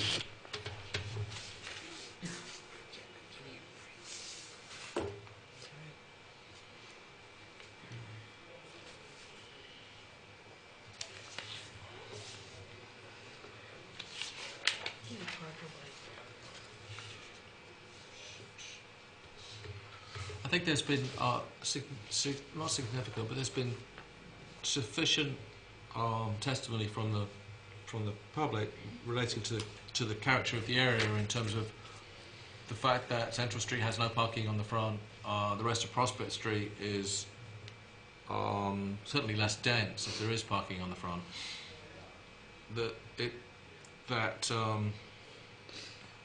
Now we have, I don't know whether, now you have black top running straight down and we've lost a sidewalk, or the concrete portion of a sidewalk. So we have a structure that's looking somewhat different on that corner. Anyway. Well, I don't disagree with what the testimony has been in regard to what it looks like either side of the property. Yeah. Okay? I mean, if you go down Prospect Street, by the way, I used to have an apartment on that street. I used to live right, what used to be the Richardson's house. So I know that area pretty well in history there. But if you look, so that what Bob testified to and so forth there is exactly the situation. There's large lawns and so forth. You go down Prospect Street, Central Street the other way, again, it's much denser, and there are cars that are parked close to the street and so forth there. There is driveways and that type of thing. I also had an apartment on Prospect Street. Before I was on Central Street years ago, the brick building that's way down the street, and we had problems with parking there too. We parked on the grass, in the front, because we had to. And that happens now. Having said all that, I think the characterization that Bob made is accurate. But the only thing is, at this corner, when you come to that corner, because of the existing pavement there and so forth, this additional 2 lots of pavement, I don't even think you see, basically, when you're driving through there. I mean, it's because the building's close together with the paving close together, that little bit of additional paving, you don't even notice it. I mean, you don't. It's just there on that one little corner. Somebody's noticed it. Yeah, a couple neighbors have noticed it. Some of the, maybe two of the neighbours and the zoning administrator noticed it. But as far as character of the neighborhood, it doesn't have really any impact on that area right there where those 3 units are.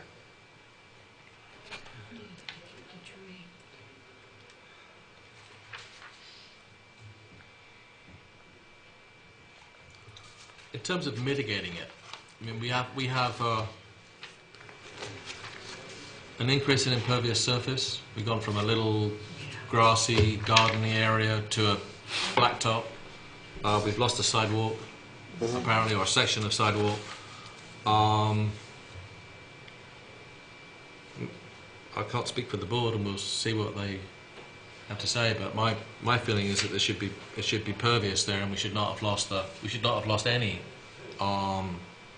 impervious surface. And if it had been done with grass style or grass filled pavers rather than with blacktop, it would not have looked so different from the rest of the adjacent property. Let's put it like that. I think if the board was to grant the waiver with that condition, the applicant would in fact do exactly that. He would tear up the blacktop and provide some other type of surface there that is more pervious. What are we looking at for lot coverage, like in terms of maximum? It's pre-existing. So, Pre-existing non-conforming. It's 55%? For including all the structures and everything? 55% is the impervious surface coverage in this district. Yeah. And this is sitting currently at 75. Yeah. So it's already, it's a little addition, and the applicant has testified that 400 feet doesn't make a lot of difference. It makes a bit of difference visually. It makes a bit of difference. I mean, every square foot adds, but.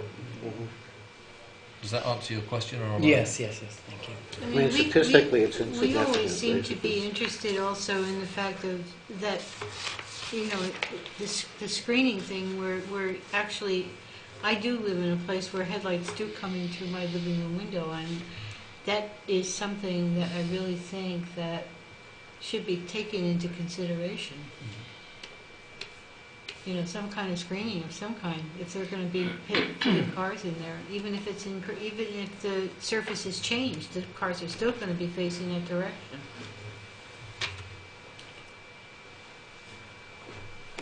Is there space along the back there to put You could certainly fence? put a fence there along the property line. For screening? For screening. The lights? Yeah. And that wouldn't be unreasonable to have that a condition either of the waiver. Well, yes, sorry. I beg your pardon.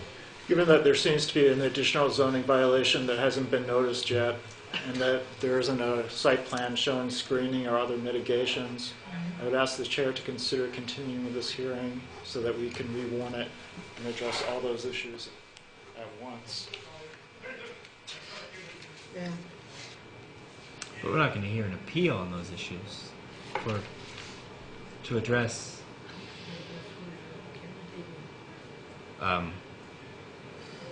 so if the applicant has either done something for which the applicant isn't seeking approval, or has purchased a property that has a violation, an existing violation that hasn't been grandfathered through some sort of pre-existing non-conforming,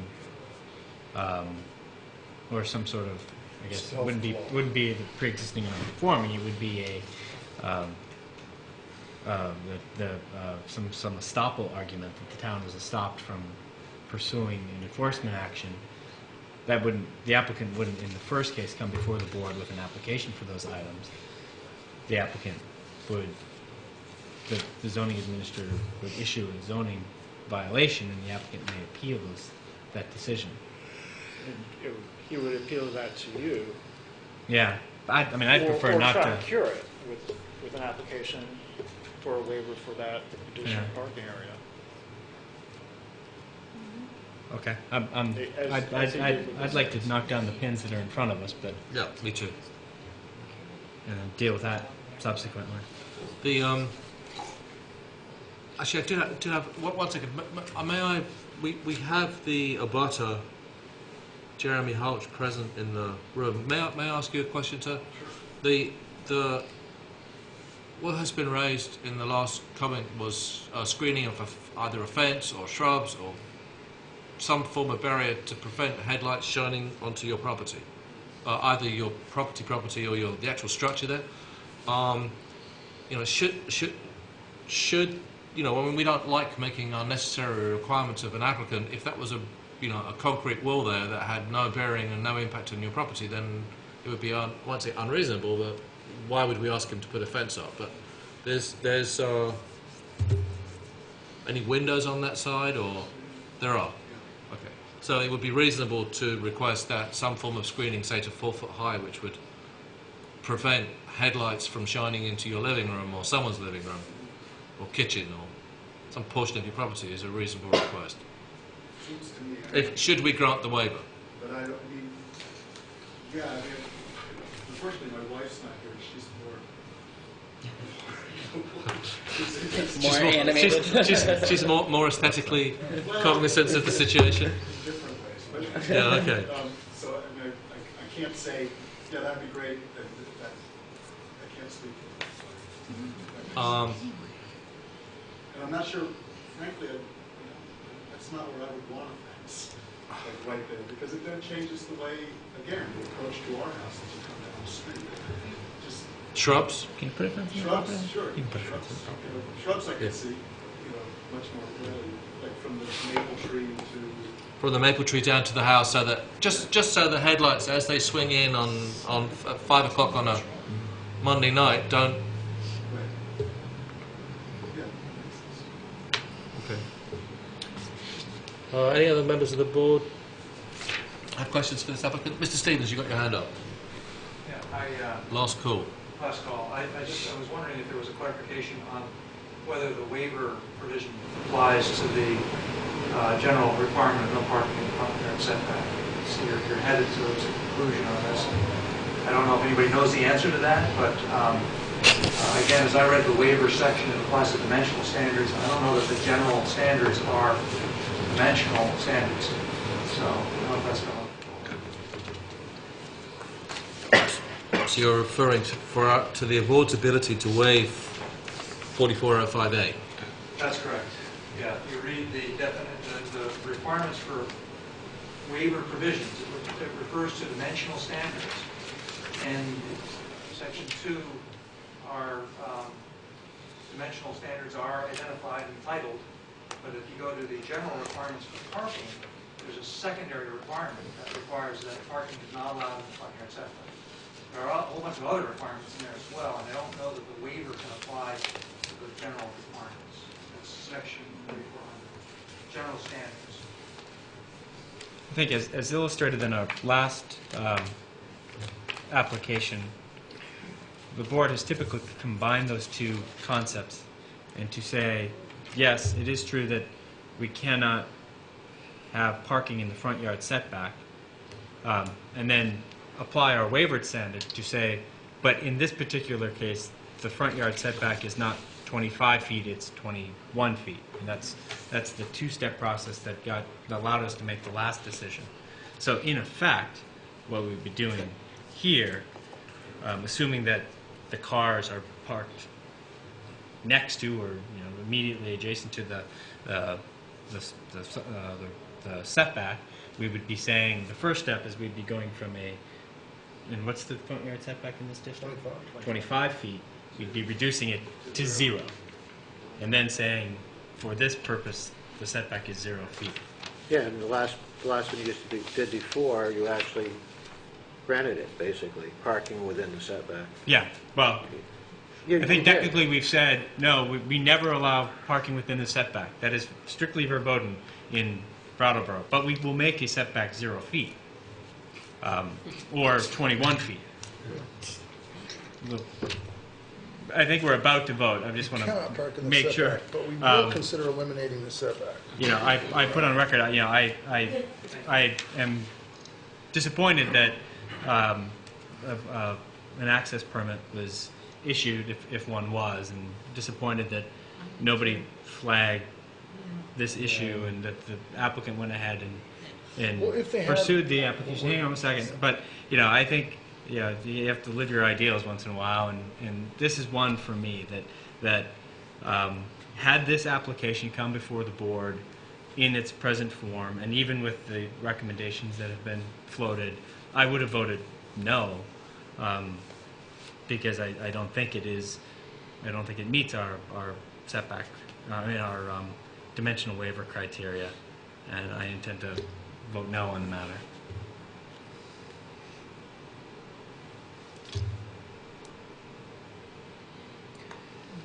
I think also whether it's strictly related to the board's ability to waive the parking requirement, it does also state in its general off-street parking and loading standards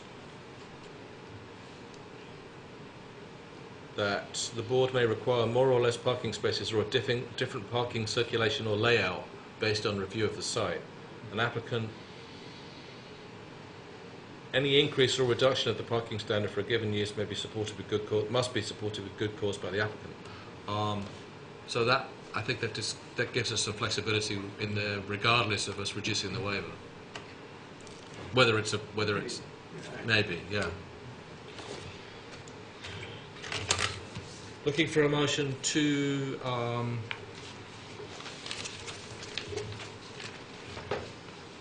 I've lost you. To approve application 2012-177 with the conditions that the asphalt is removed and replaced with a pervious surface. No, not pervious. Grass style pavers. So it looks like landscaping, or looks like a garden. It's consistent with the front yards in the neighbourhood. That the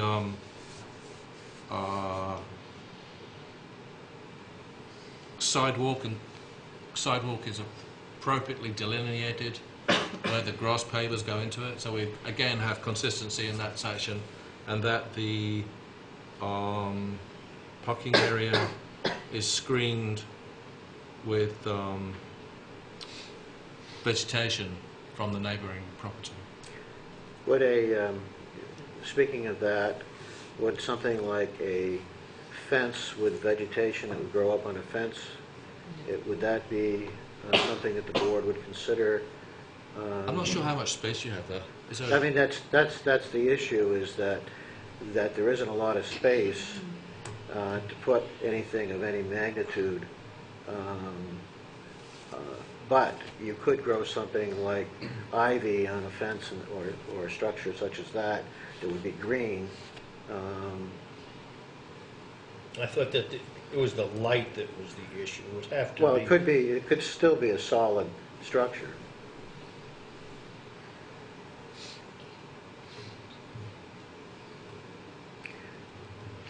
Is there adequate space there? I've not viewed it. Has anyone been down and seen it? Yeah. Is there adequate space to put sort of evergreen shrubs of some sort? Well, it looks like it looks pretty tight here. Yeah, it's right up to the property line.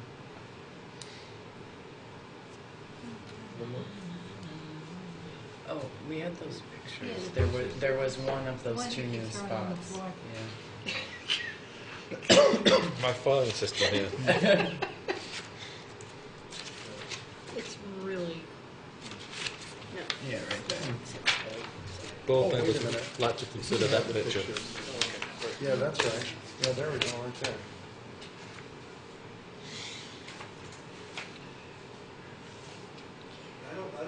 I personally, sorry, go ahead. No, I'm sorry to interrupt. I don't think we want a fence there.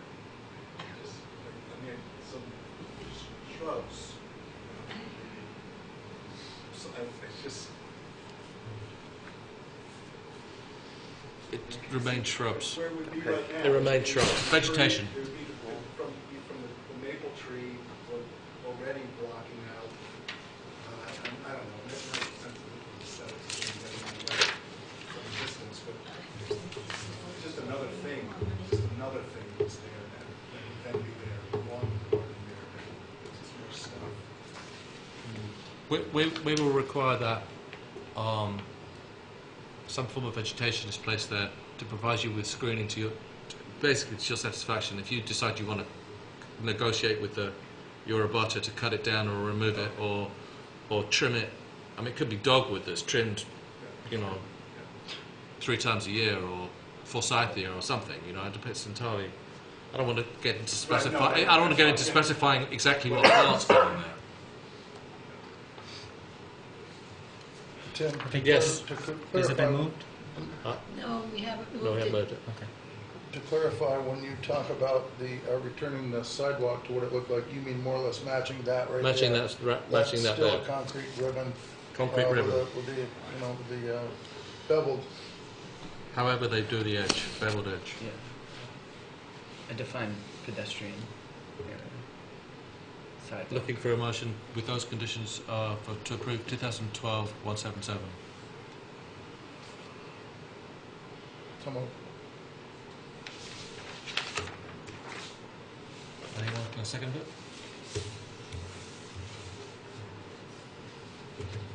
I'll second it. The motion moved and seconded. Those in favour? Those against? 601. 061. 6061, sorry. 061. 061.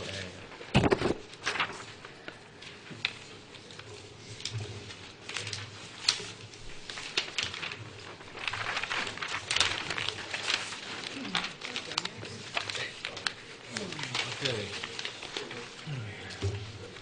Call application 2012-187.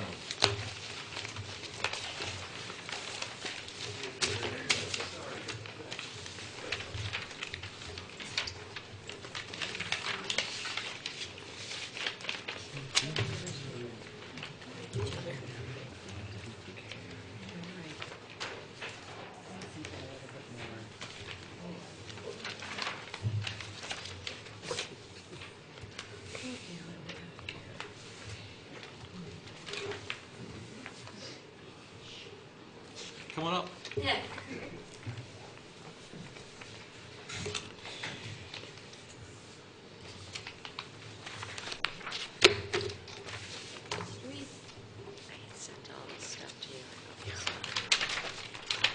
Please tell us about your application. My application is for a change of use to an existing warehouse space and to fence off a small area behind and to the south side of the building that I'm looking at, which is at 94 Vernon Street.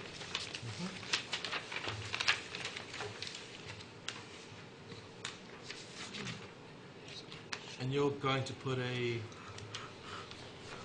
dog training, Yes. day boarding, animal shelter or something? No, it's not an animal shelter. There's a big difference, and it's not boarding. I know Brian and I sort of talked about that as like not my business plan. It's going to be a daycare center for dogs, which is a lot of activities and stuff, and I want a turnout area so that the dogs can spend some time outside. So dog daycare only, no boarding. What I said to Brian at the time was it could happen, but in my business plan, it's not part of my business plan, but sometimes clients get stuck.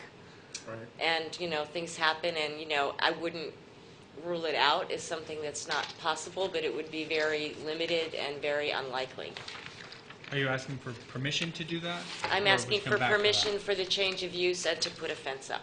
But are you asking for permission for a change of use to board in the unlikely event that you need to board, or would you come back to the board not to use the board? I would like it to offer? included, but it's Okay. not a priority for me, so you can eliminate that if you want to. Sure. So we'll leave it in the application. Sure. So we're dog daycare, possible boarding, and an exercise yard or exercise area outside. And evening training classes and weekend training classes. I am a dog trainer by profession, so.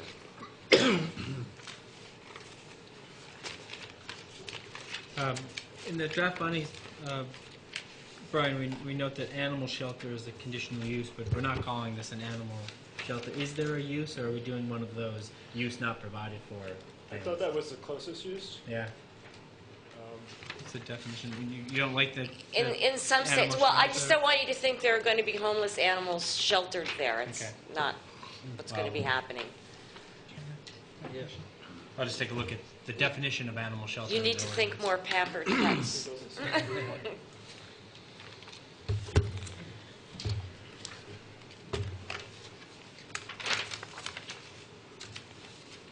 Now, the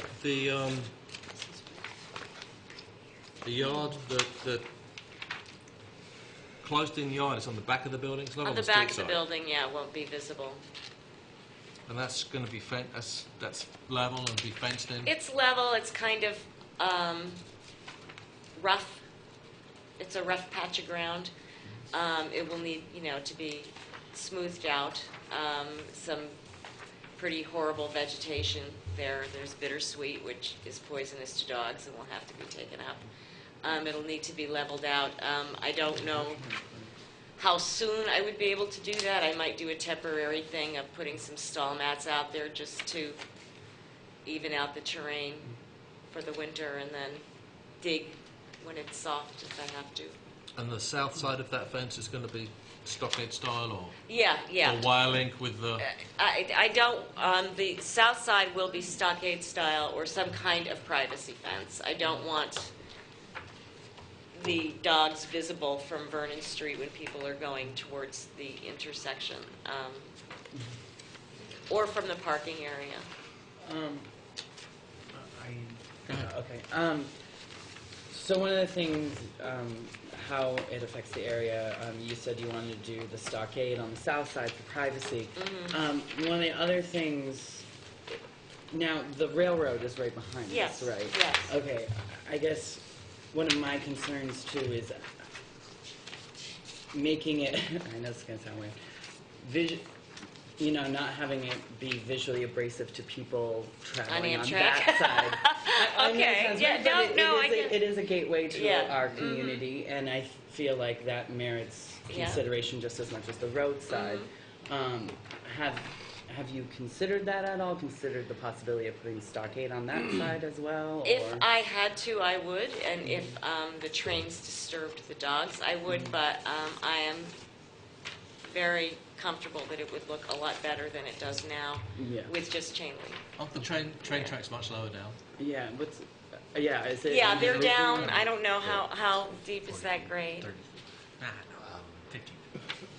Probably the level of the trains. I'm not sure. Okay, so they might be not a even line be of able to sight. see I think you'd see the dogs would see the top of the train. And Yeah, that's the pretty train much would what see you do anything. see. You're sort of looking out. Okay, I over wasn't the top, sure of yeah. the elevation right there. Okay.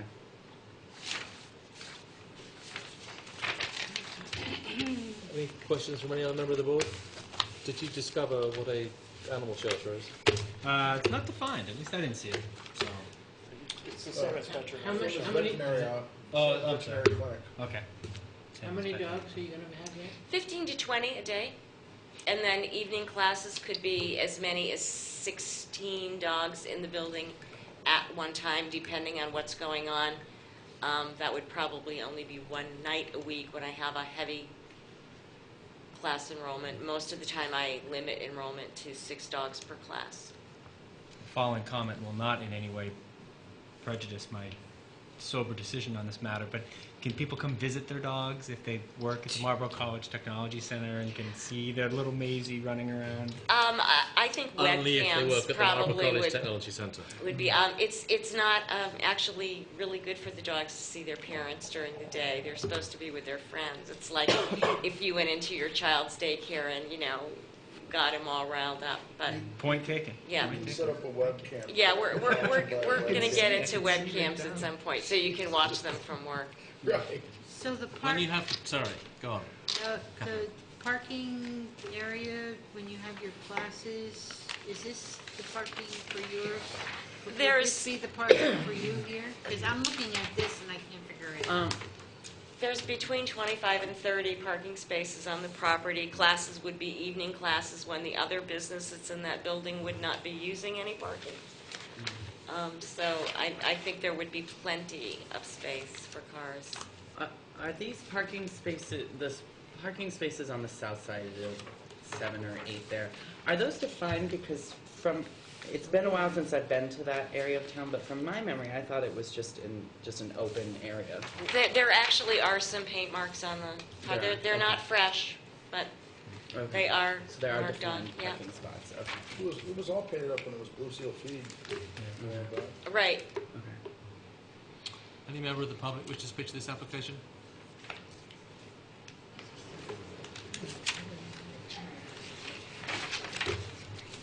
Oh, I got a question. Will you be walking those 15 dogs at once up and down the street there? or- No. That's why I need the fenced area, so that. So that'll just be their run? It'll that just be 28 a- by 65 area or whatever there?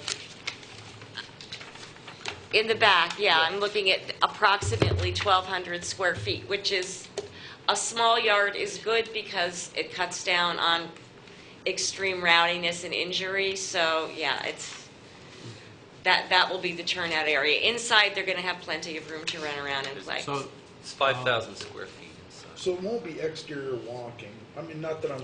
No, which I'm is just not to curious. say, like I said to Brian about the boarding, which is not to say I might not walk a dog downtown. But no, I'm not going to be doing a New Yorker, 15 dogs, no. where's the nearest residences? I know this is an industrial area. Across the street up There's Way one, up. yeah, Left Bank Way. way up 40 high. feet. You've got Morningside. No, Left Bank Way, the ones right across that, Oh, off yeah, South yeah. Main Street, above the Yeah, Joplin Center. 20 feet, 30 feet up. Yeah, right, those are the butters listed in here. And you don't believe that the noise from it will have an undue impact on the area from the dogs outside? I don't intend to tolerate barking. It's not something I want to live with, and it would not indicate a dog that was having a good time. If they could not stop barking all day. I mean, a bark here and there is one thing, but incessant, obsessive barking is not a healthy environment for a dog to spend its day, and I wouldn't want to have that dog or that client. Sorry. Looking for a motion to approve application 2012-187. So moved. Second. Moved and seconded. All those in favour? Aye. 1, 2, 3, 601. Thank you very much. Good luck with your project. Thank you. Looking for a motion to adjourn. So moved. Second. All those in favour? Aye. Done.